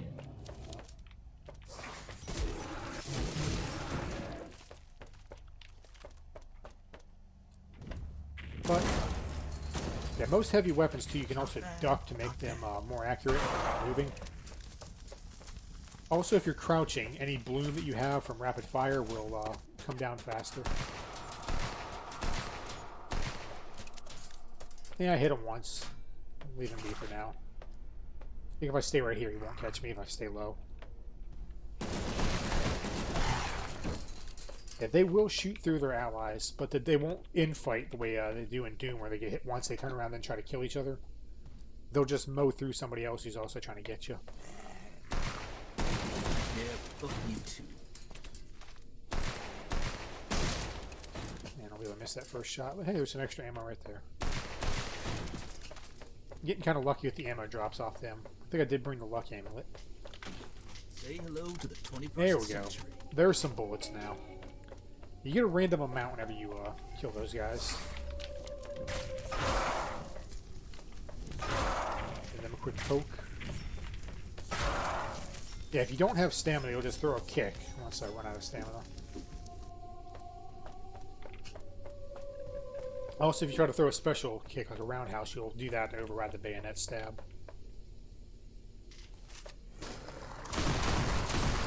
Chain gunner, which are about as horrible as their Doom counterparts.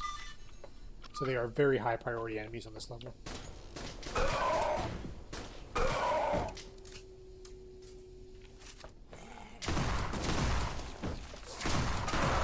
Yeah, Rusty's semi-auto shotgun will kick you back a little bit when you fire it. Lowering Star Belt. Exploration log, where the base lost contact with some people.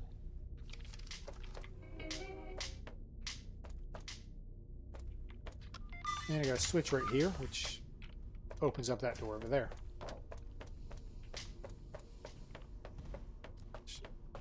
Hey, a Megasphere. Now this I can be used to. Gives me 200 health, 200 armor, and yes, the health will bleed down as it's doing. And there's some fire armor, which means I don't spend as much time on fire.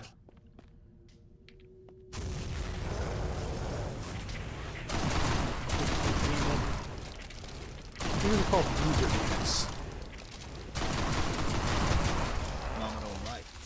who do erupt in the flame whenever they die, and that will hurt you. Book.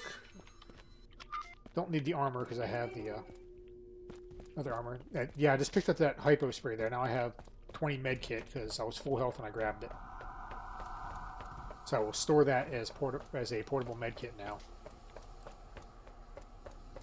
Don't have a blue key for that door, so let's go in this one.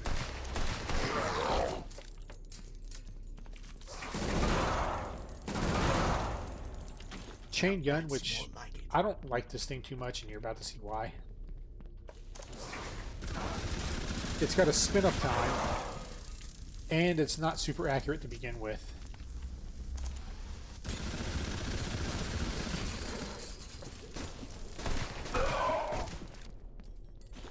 But picking it up like that did at least unlock it for the armory. Oh yeah, anything that's in the armory, you can also take it with you as a temporary weapon on a mission for money. Another portable health kit. Scan the body and the switch. And door unlocks. Jig is up, the news is out. You just plain suck.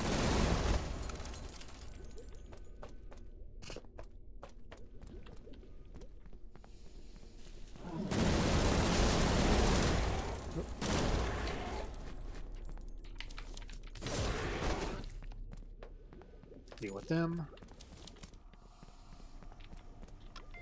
there's a secret right here, which I'm going to kind of need for the next part. Not bad.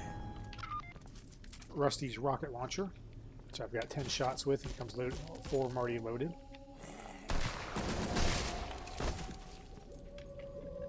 That thing actually got tweaked between episodes 3 and 4, where you didn't have to reload it, but they added the alt-fire shrapnel blast to help shore up his weakness of dealing with heavy armored targets. That opens this up, but I've got a door over here I can go down.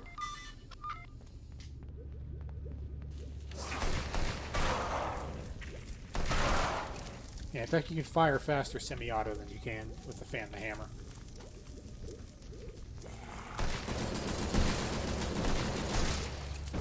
And if you dual wield, you fire both of them at the same time, basically doing double damage at slightly less accuracy. Well, not really double damage, you just fire 2 bullets at once. Because you'd have to load the second pistol when you pull it up.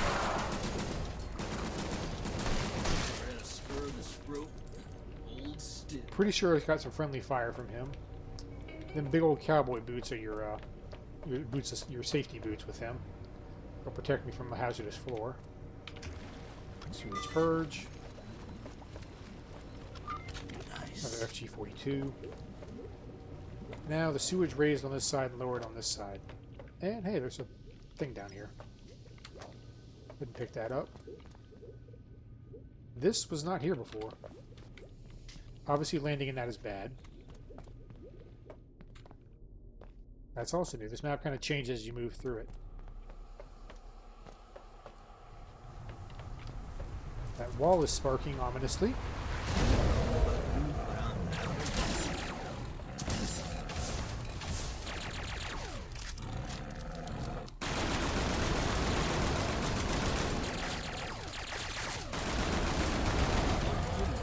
He is a big old pile of hit points. I hit him with a couple of shrapnel blasts and I think 2 rockets. He chewed through most of my armor. Rusty's armor is a little bit stronger than some of the other characters, so it'll absorb like the entire hit until it runs out. Other characters like Zaxter, it's a little bit weaker, but only absorbs a portion of it. Some more ammo for this.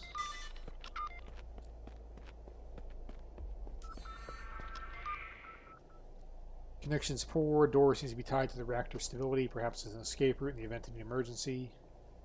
See if you can find any more information. Obviously, don't want to fall down there because I'll die. Somebody's shooting at me.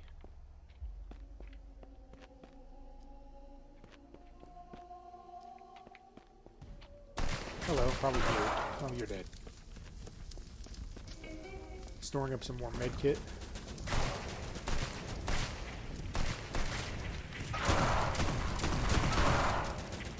Bigger, badder version of the imp there with the 3-shot fireball and more health.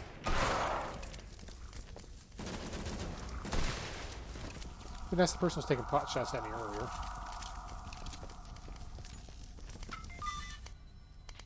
Yeah, I thought for the longest time that was Morse code, but it's just random flickering.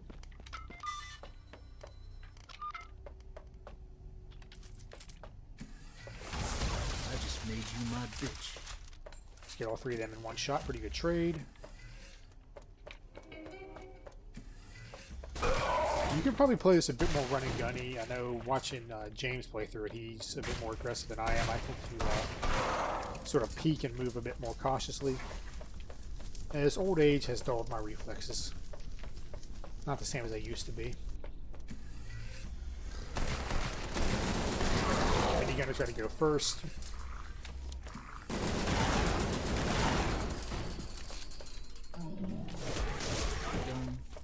Give him a little pokey pokey stab stab.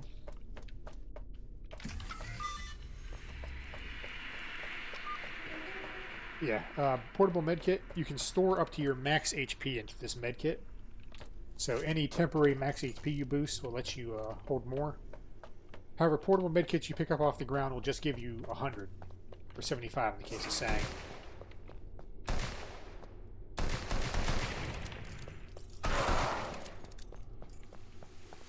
And we got this little goblet thing here. And there was a little floating heart over here that gave me some more medkit fuel.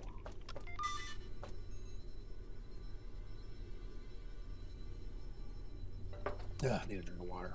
Okay.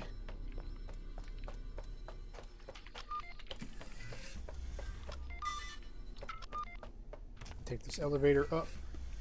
Hello there.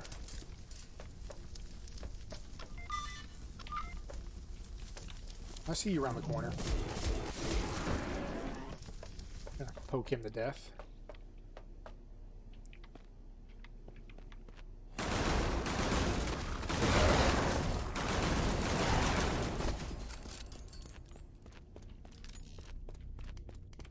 Yeah, some enemy attacks will go through armor. I don't think it was the fireball that did. Pretty obviously cracked wall there, and I just got some dynamite, so... Yeah, TNT will also explode on contact. I got FG42 ammo and a silver amulet, raising my max health slightly. More Zaxter claws.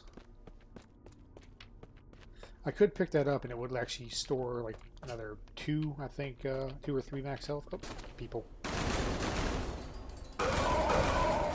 Yeah. Being a heavy weapon, I can crouch at this thing to tighten its accuracy.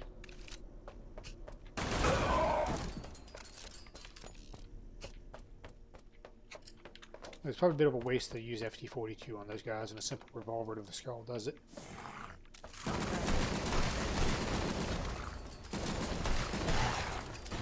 That's the 3 things I picked up. Gate appears to need 5 keys to activate, located around the base.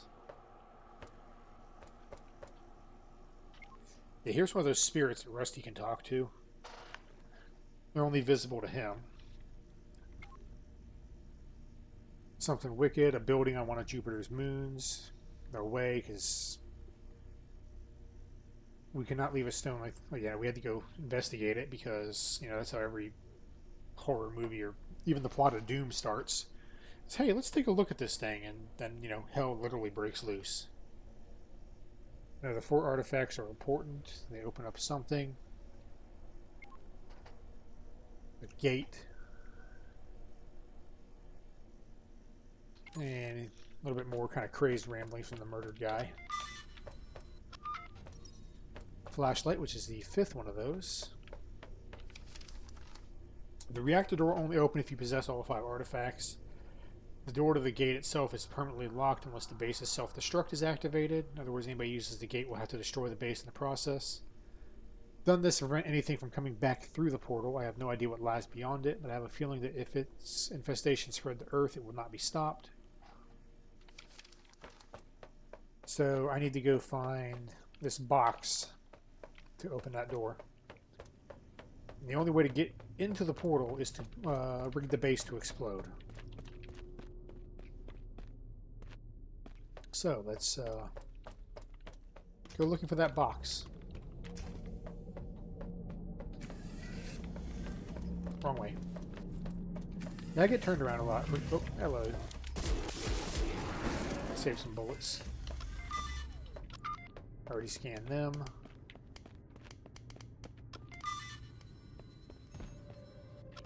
Weak wall with a big old crack in it.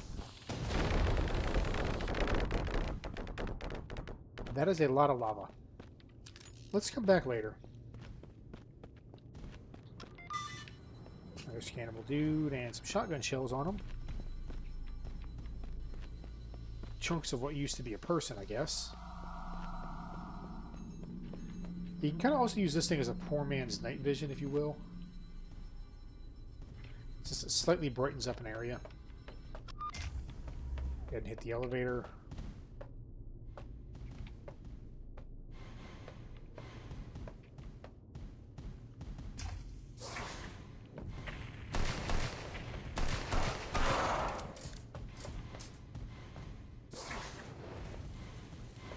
Yeah, if they can't see you, they like to teleport in. And that fire they leave behind as they teleport in and out will hurt you. Candle in the wind. A little pokey pokey stab stab. Got a hallway there. So instead, just I have a spirit and a scientist.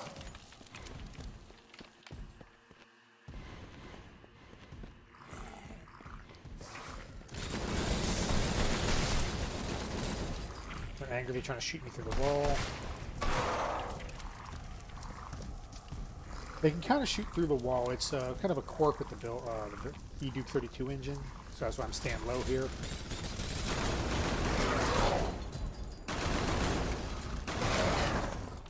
Take him out like that. And pop her once in the dome and just take the head right off. I'm going to pop the med kit there and pick this up because that will refill my health and then refill the med kit. Slightly more efficient use of that.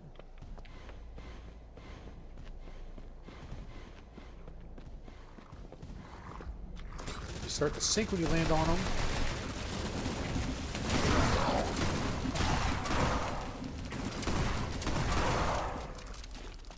You can't switch weapons when you're reloading, so you gotta be careful about that.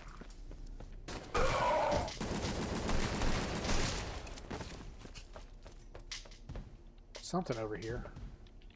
I got a bone to pick with you.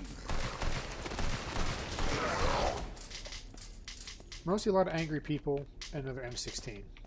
And a blue key card. And the hover watch, which is his jetpack. Pick that up.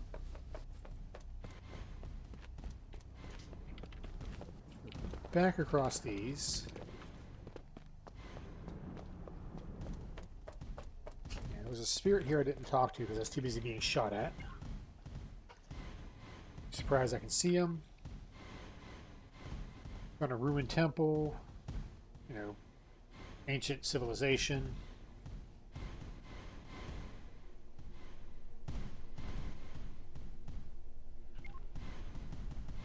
And a week later, parts of the base just started disappearing after they opened up the temple.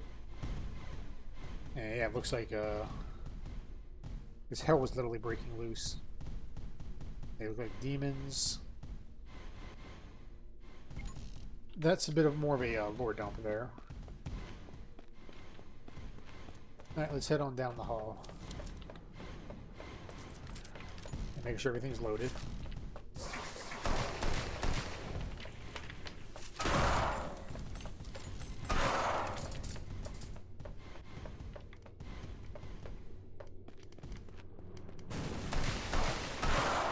Apparently he got himself stuck in the lava. Here's that box we wanted.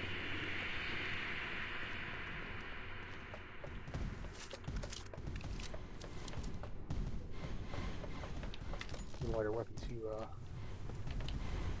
Oh look, the wall's gonna explode again.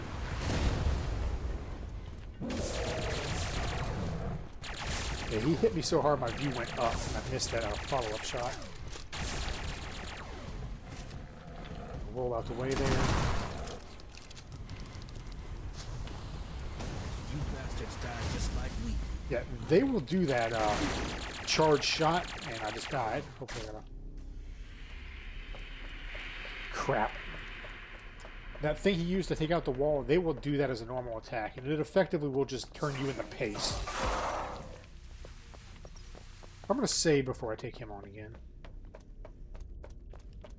That's one of Rusty's bigger weaknesses, is tough enemies like that are just bullet sponges. I mean, the best way you can have to deal with them is a high-risk thing of getting up in their face and just dumping the shotgun into them and hoping that you kill them first. Like a candle in the wind. But let's just go through here again. Didn't want to pick that up, but oh well. Stop your grinning and drop your linen. The extra polymers. I can actually get that if I have the hover watch without Zaxter's claws. You bastards died just like we. Save a stick of TNT for the wall. Ammo for a weapon I don't have. Not bad.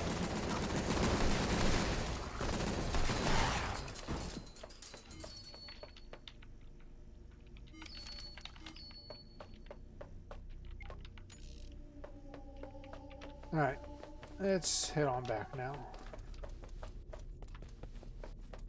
wrong way again. No, that's the right way. Yeah, I get lost a bit easy, which is why there's a couple of maps that are rather maze-like later on in the game that I sort of struggle with. Anybody who's actually watched my videos where I don't run my friggin' mouth may have noticed that with Zeta Base.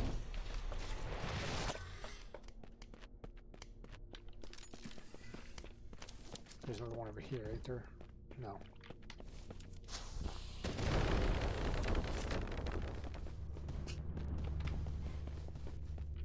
Oh yeah, I do want the polymers as well.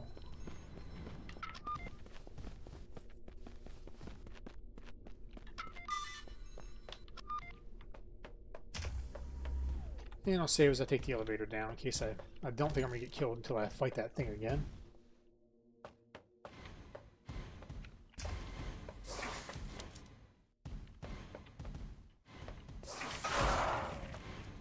I kind of bait these guys out and give them a little pokey poke stab stab. This is like on par with a good solid hit from the shotgun, so.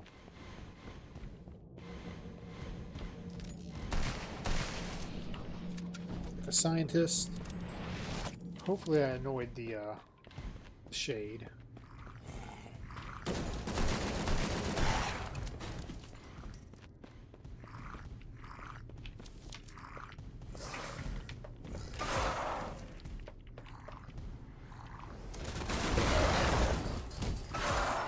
Got to back up and stab at the same time there.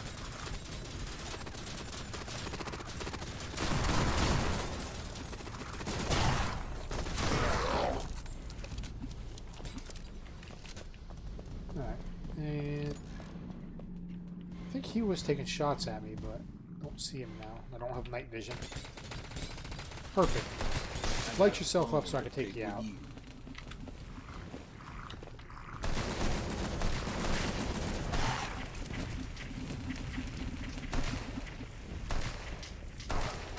The accuracy upgrade for Rusty's revolver helps a lot. It basically just makes it you don't lose as much spread whenever you fire.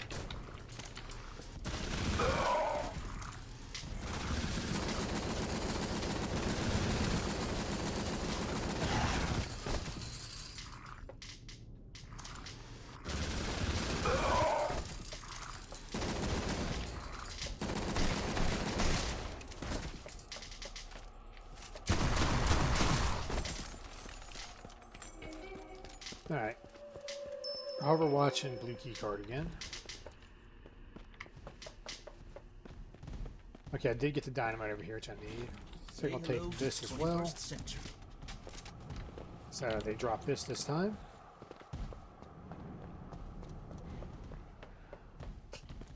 There's a few other things I could grab to tilt stuff in my favor, but I'm also just sort of not picking it up to not give away all of its locations.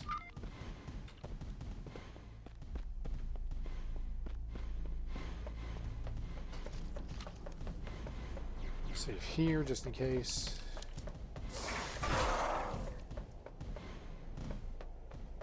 Should be enough to convince him. Nope, he doesn't want to teleport. He wants to fire.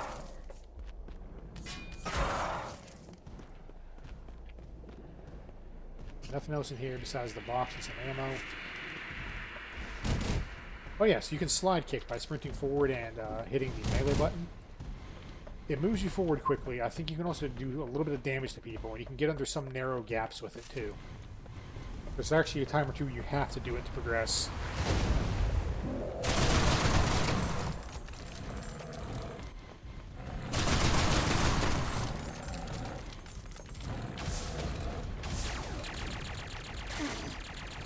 That's why I saved.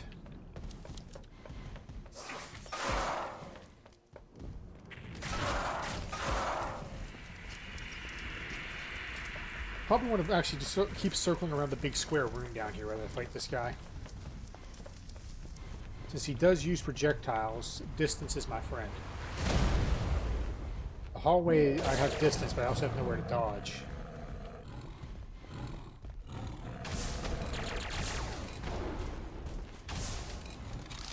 Missed. Mama don't like talented. Thought I got him for a second as he gave a one-liner, so they give the body. Finally. Ooh. Pick that up. We're going to go pop in where he was. We'll Nook back here. Explosive shells, a police shotgun. I will take, because I will be needing that here in a moment. And Rusty's nail rifle. So I do have a couple of 40 millimeters for.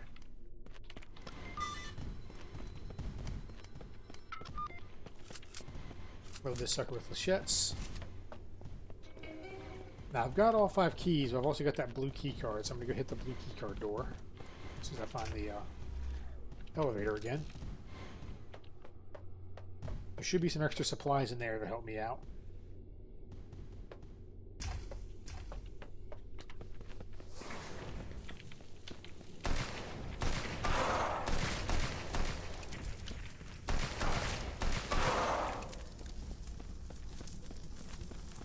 Oh yeah, something else I haven't talked about here, and I'll go ahead and show her. You can pick up objects, like, well, certain objects that can be picked up and carried around. So I could carry that barrel somewhere and climb on it like a ledge. Like, I could have taken this up to that door that I'm going to be going to soon. And used it to get what's up with the Zaxter wall without Zaxter. Speaking of which, there's another secret I want to go grab over here. Zaxter can get up it normally, but I can just pop up here with the jetpack.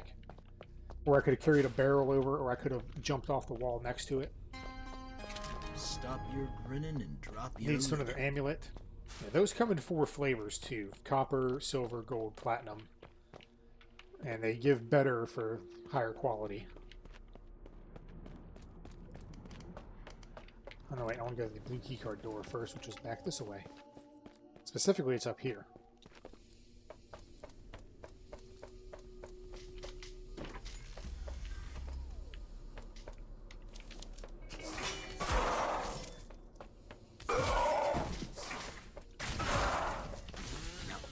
Chainsaw. Yeah, it has an ammo count, but it has infinite ammo. Some body armor. Some more nail rifle. Some night vision. And a research project. The flamethrower. Actually, I have the nail rifle. I might be fine with that. Yeah, everybody's weapon 7. Not everybody, but most of them, they have 2 different ammo types, 2 different modes. Like, I have regular darts for this, but I don't have his flame darts. Which do the same thing, but they also shoot out a gout of flame whenever they detonate, which will light up nearby people on fire. But, now we head over this way to head to this door.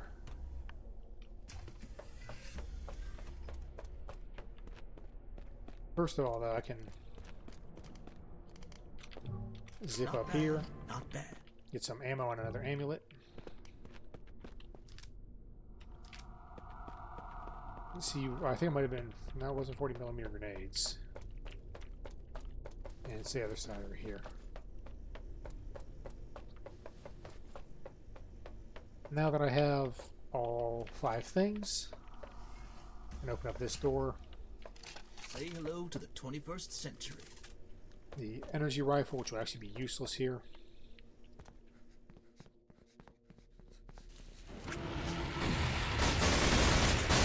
These boys are heavy armor, so you've got to use an armor-piercing weapon. Bet. I'm the guy with the gun. In Rusty's case, the nail rifle.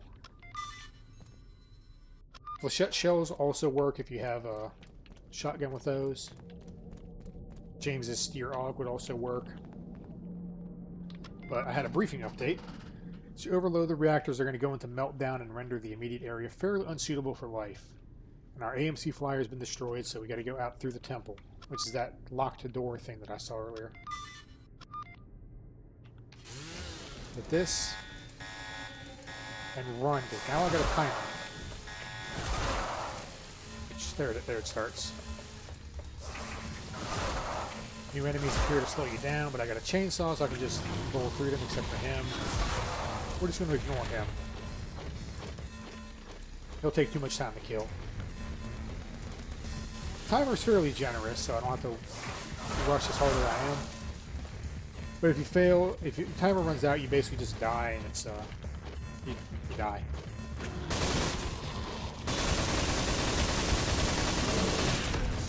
Yeah, nail rifle does double damage to them. That's why I get yellow hit markers for that. Most armor-piercing weapons do double damage to heavy armor. Hurry into the temple. There is a fair chance the artifacts you recovered are your ticket out of here. See if there's some kind of altar or sigil on the floor you can put them on. A pattern or something.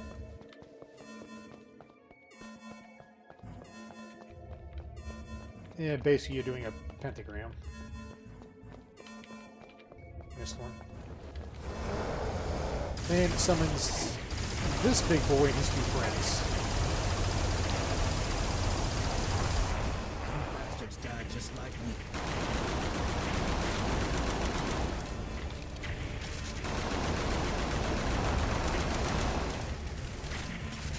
So Megasphere there if I need it.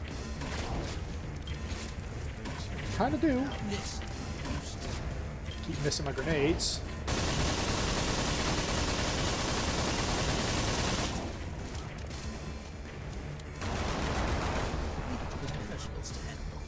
You don't have to take them out. You can actually just bolt up there into the exit. So turn on the watch. And we escape.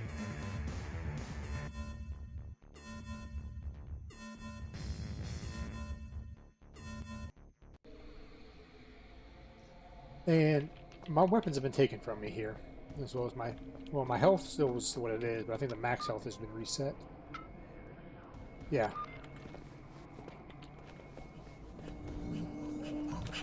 Actually, no, wait. I think he's 120 normally, not 140.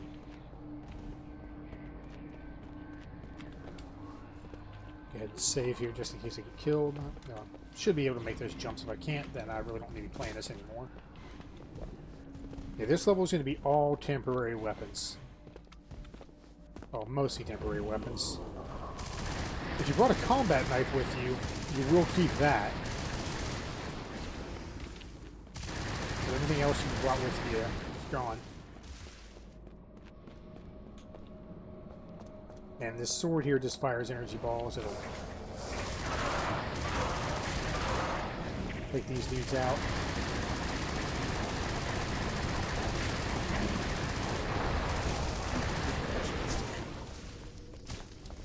Now, I did say mostly temporary weapons because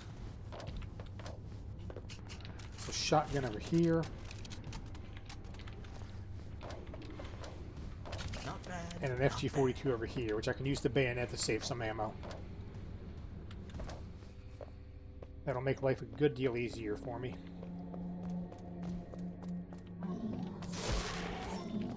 Case in point.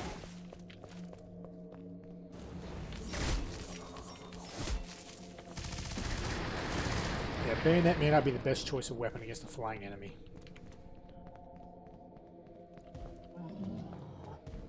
So if I can bait him out, while the other dude just sits back there and fires. Save some bullets. Well, whoop, he did my job for me, then lit me on fire for my troubles. A little hard to see if there's a dude up there.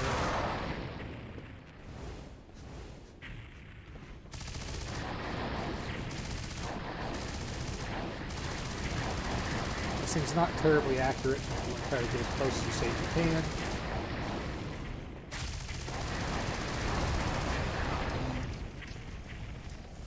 A couple more empty dudes up here. I think they're called shades. Oh, I see you there. Finders keepers. I had a buddy that was playing this that actually missed the first couple swords and like just ran past all this stuff screaming. Now these up here as you get close to them, but you can also scan them for one polymer each, which will help, you know, keep that polymer supply going. It also helps you reveal them if they're too far away, because they do show up just outside of your scan distance, or just outside of their appearance distance on the scanner.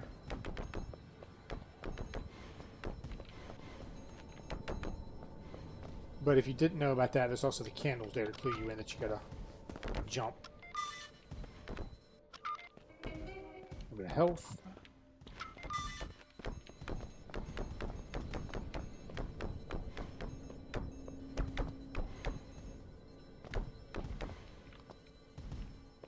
You can't reach. Okay, it's actually just outside of scanner distance, but one thing you want to be careful about is if you back away from one so it despawns, then you turn around and run towards it, you'll probably fall through because it is despawned for a second. It takes a moment to respawn. You want to rather carefully come up here. And I'm going to swap this thing out for this evil-looking flesh shotgun.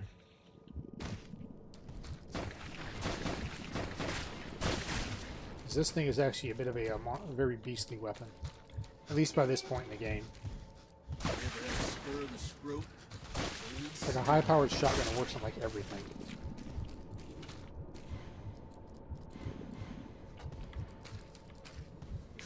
Can't make that jump, and I've got 2 tunnels to the side. Kind of a reoccurring theme of this level, in my opinion. It's a lot of rule of twos. Like 2 path, you go down to. Hello there. Candle in the wind. Yeah, I mean this thing's pretty powerful. You can take them out in a couple shots. Whereas I know I could mag dump him with rust. Again. I got a wedge there, so this would logically imply another wedge. Keep refilling my med kit off of everything I'm picking up out of here. More polymers I can spend once I get back to base. As much as I hate to do it, I'm probably going to call it after this mission because it's about that time I didn't get myself something to eat. If you like the game, go download it. If you want to see more footage, I have a series of videos where I'm not running my mouth like an idiot at the wedge. That basically goes through all 4 episodes and the EDF missions. It's a megasphere there. I'm going to actually pick that up later. Same with that other gun. The abyssal weapons like this are kind of unique. That temporary weapons I can run over another one to pick it up and add more ammo. The abyssal weapons do not do that because they give you full ammo when you pick them up, so you want to spend the old one anyways.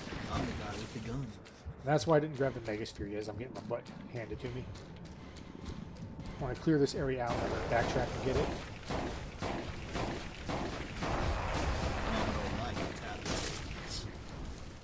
Yeah, the creepy flesh wizards are like one of the few demon enemies that actually have a head you can shoot.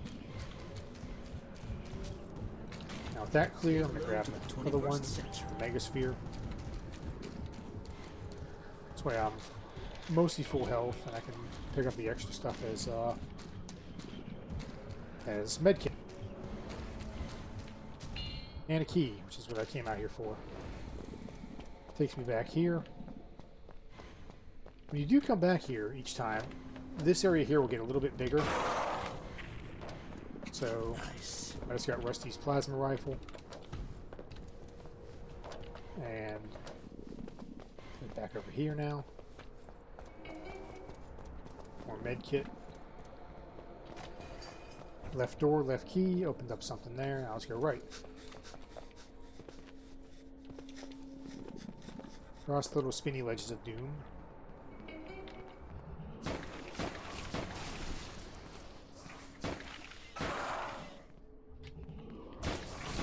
Those guys shoot some fast shots. They also have a slower homing shot that kind of tracks you. It'll curve towards you a bit.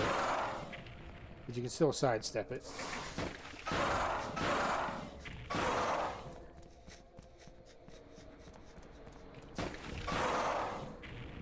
Clean all them out, and let's go this way first. Up here.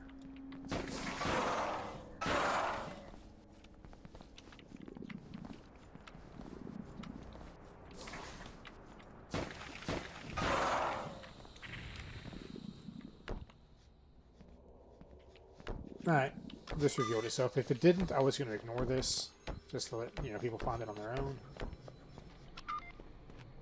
Secret area with a platinum amulet and a super armor. Super armor gives you 200 regular armor, fire armor, and spiritual armor. Not that I'll be using the spirit armor here, which is that stitched face looking thing. Yeah, it's one of those heavy armor missile guys. Creepy flush shotgun works in there. Yeah, fuck you too.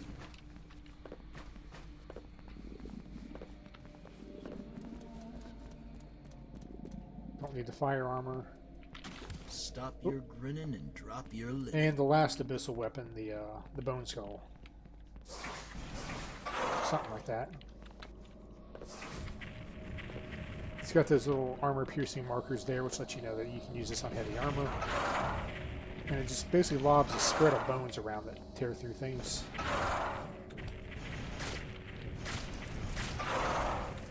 Now, if the pattern follows true, then this will spawn another one of those missile dudes. While opening the other door up there. And hey, it does. He just took a melee swing at me as I got him in his face. Made you my bitch. So I decided to play that a little bit risky and go up close with a quick kill. Yep, I got 150 health now because I got 150 med kit. Can play this a little bit cautiously and just sort of peek and shoot like I'm doing here.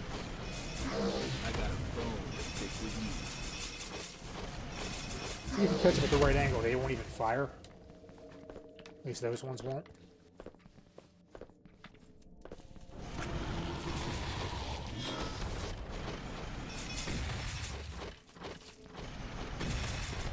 Yeah, old school tactics with projectile enemies here. You just step out and bait them. You bastards died just like me. And I can get the key when I zip in here and play a high risk. I did see another one of these skulls back here. I think I'm going to pick it up real quick.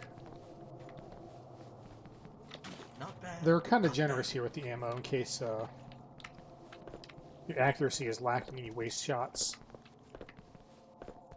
And I've always been frugal with ammo because of my experiences with old school shooters like Doom and Quake, where you got to make the stuff last. And back over here, I've got another ledge. Another impy dude. And it's got my weapon 0, the nail rifle, and some shotgun rounds. Because that way if you're playing James, you have some shotgun rounds for your master key. And pop that open. Save the Megasphere because I've got pretty much full armor and max normal health. Scanner pulls this up and it tries to translate this tablet, which apparently predates even ancient Sumerian.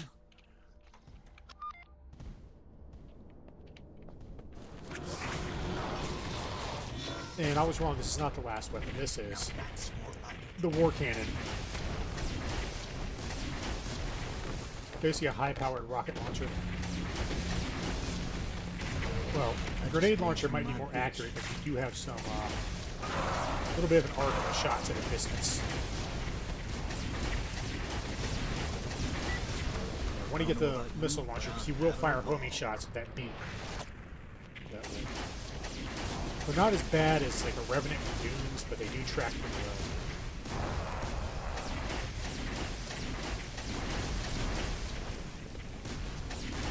Missing. Run home and cry to your mama. Now would be a good time to pick this up. And then save. I've got a little bit of platforming to do.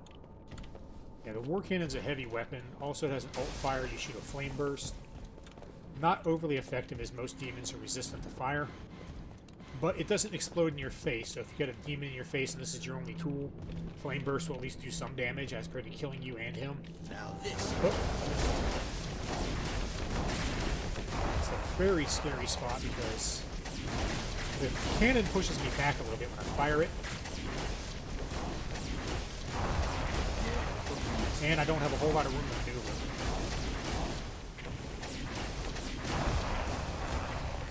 But it hits nice and hard because it drops them in like 5-6 shots.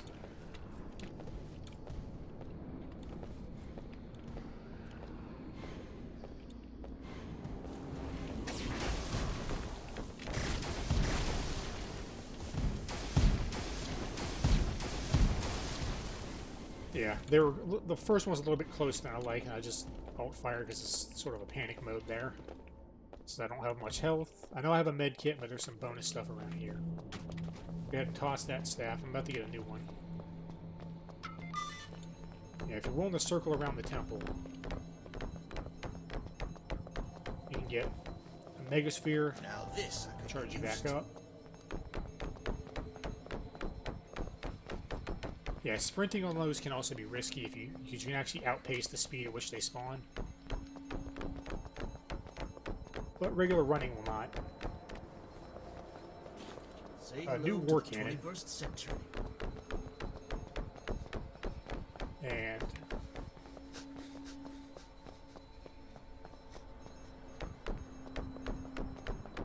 a pair of amulets and some fire armor, which I actually do need. Yeah, Rusty's got a numerical armor count, which I do kind of like, but for those that just have bars, like James, you can always go to the PDA and read your stats. Yeah, sliding will also give you a slight speed boost over sprinting, though it does drain your stamina faster. Another Balgar. This is not actually a main demon, it's just a type of demon. He's basically big enough to be a mini-boss. He's a little bit tougher than the regular fire demons.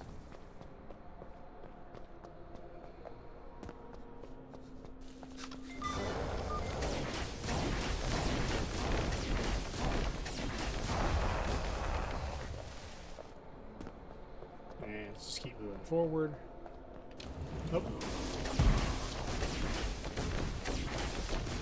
Yeah, obviously the rocket shot does more to them. I want to not let them come up here and get in my face.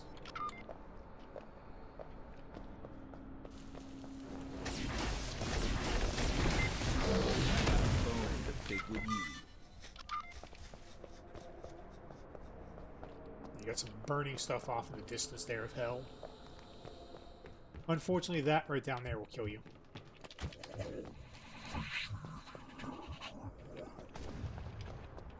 The hell was that?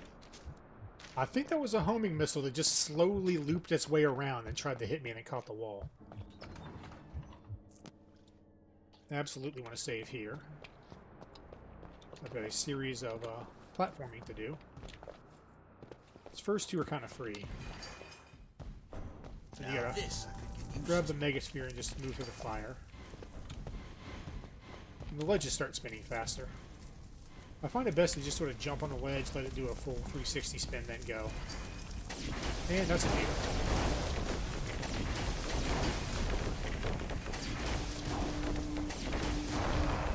Mama don't like talented. Nice. Go grab a Megasphere. Use some fire armor, both to the flames and that guy.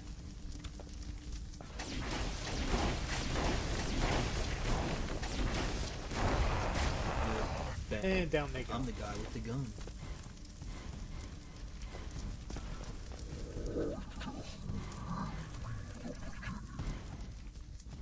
Save here, because this is a boss fight.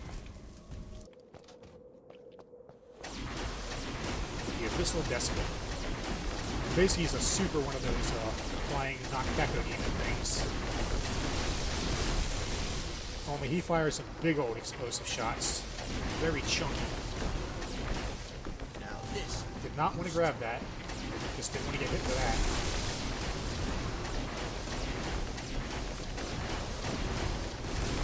Yeah, the pillars here are destructible. They're also scannable too, to be fair. It does summon some hench noobs.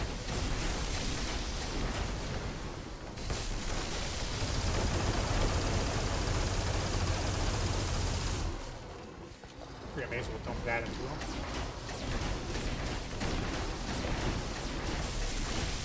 Oh shit, I think we're dead. I need health. Also need ammo. There's another one of these war cannons around here somewhere.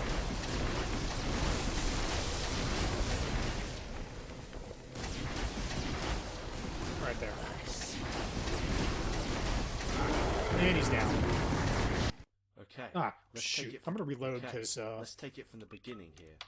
I didn't mean to blow off that cutscene. I was trying to take out the demon before it got me. So let's just do that fight again. My bad, people. Maybe I can even do this a bit cleaner this time.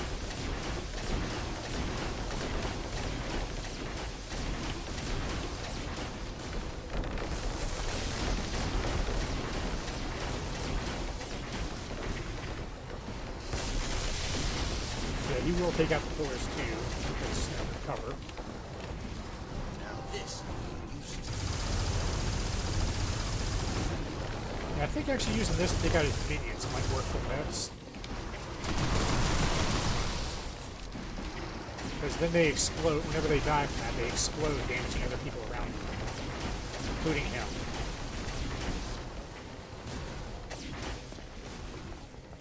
Definitely get ahead of the Megasphere now. Yeah, I said cleaner, yeah, I'm doing this a bit more wrong.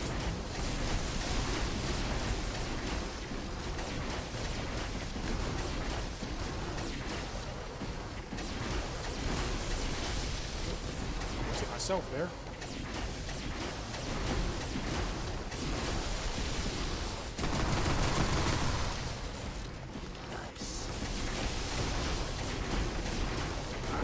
Okay, not touching anything this time.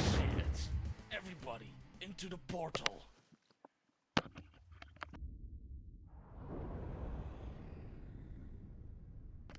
Lovely little cutscene there from Sabab, the artist for this game, who's redone all the art in the 10th Anniversary Edition. She used to use sprites ripped from other games. Where the hell are we now? Looks like we're still on Ganymede, but there's obviously oxygen present. We must be connected to another part of the base that wasn't caught in the blast. I can't get to the AMC transport. It's been destroyed. I can get the Echo to pick us up though. That's the ship you stole from Majestic 12, right? I hope it can get here soon. I'm getting all kinds of chatter from Earth on the computers. There was some kind of shockwave just hours ago. I bet it was at the same time we killed that creature. There's nothing we can do about it now. Let's just get back home and deal with it then. Deal with it? We might have just made things worse. Okay, let's take it from the beginning here. Our little adventure through hell has had consequences. Big ones.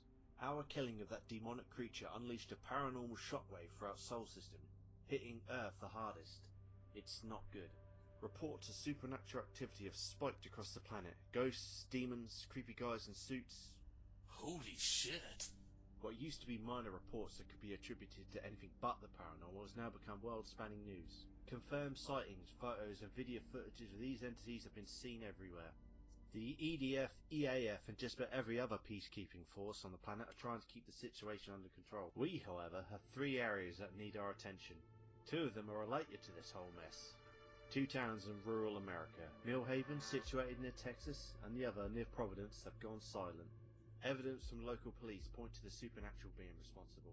Rusty, can you handle Millhaven? I think it will suit your skills more. Roger that. I'll take Providence. Sang, as soon as you're ready, back me up. Roger that. As for the last case, an MS Corp research facility has been taken over by mercs. I'm assuming you'll want this one, Miko. Affirmative. Saxter and Highway, if you could be his backup. Roger that. We've all got our jobs to do. Good luck, and good hunting. Okay, I'm going to wrap this up here, but the next couple of missions you do, you actually have to use set characters. Rusty, Miko, and James. You can do... there's also an optional mission too where you play as Highwire. But... Speaking of which, I'm just going to... there's nothing better than my home. The rainforest. Yeah, I decided to pop into Zaxter's room. He has a little home in Madagascar. And you get to the AMC base by just heading down here and taking a teleporter he has set up. That's why you can't access it normally, and it drops you at the front door of the base, as compared to right-clicking and spawning right here. Now, I'll show this, but I'm not actually going to start it. There are new research projects available. Yes, there are. I've got mission up there in Canada. That's the MS Corp one, Miko Sant's company. And then there's the optional mission up there in Europe. And then I have Rusty down there in Millhaven. Providence opens up once you take out the snow base and Millhaven. as it is the finale of episode 1. If anybody actually does watch this all the way through, and if you do want to see me do more of these where I ramble like an idiot the entire time, you know, talking about the game, trivia, stuff that they have planned, let me know. Leave me a comment saying, hey, I'd like to see more of this or something. If you want to see me without me running my mouth like an idiot, and probably also doing a little bit more in depth, you know, where to find all the extra hidden stuff that I've been trying to leave out so people can discover it for themselves. I've got an entire video series on here. You can check those out. But that's enough plugging me. If you want to check out the game, I have a couple of links to it in the description. There's also a link to all of the tracks made by Hive Boss, their composer, in the link in the description as well. He just put up a playlist of that. There's also a few other tunes that aren't done by him in here. In fact, Millhaven has a song from Nine Inch Nails. Part of the reason I don't want to pick this up because I didn't get a copyright strike for it, but I got a claim on it because the song is from an album that has like an open or Creative Commons license, one of those like you can use this, just don't make a profit from it things. So it's like, yeah, you can't monetize this video. I'm like, that's fine. I don't monetize my stuff anyways because I think maybe 3 of y'all watch this. I really do wish it was more because, I mean, not for me, but see, I want people to discover this stuff. I found this game a couple years ago. My brother showed it to me. I was like, this is better than just about anything on the market. But I'm rambling and I am hungry, so I'm going to leave this off. If you want to see more, let me know, or check out the game in the links. They got a Discord as well. See ya.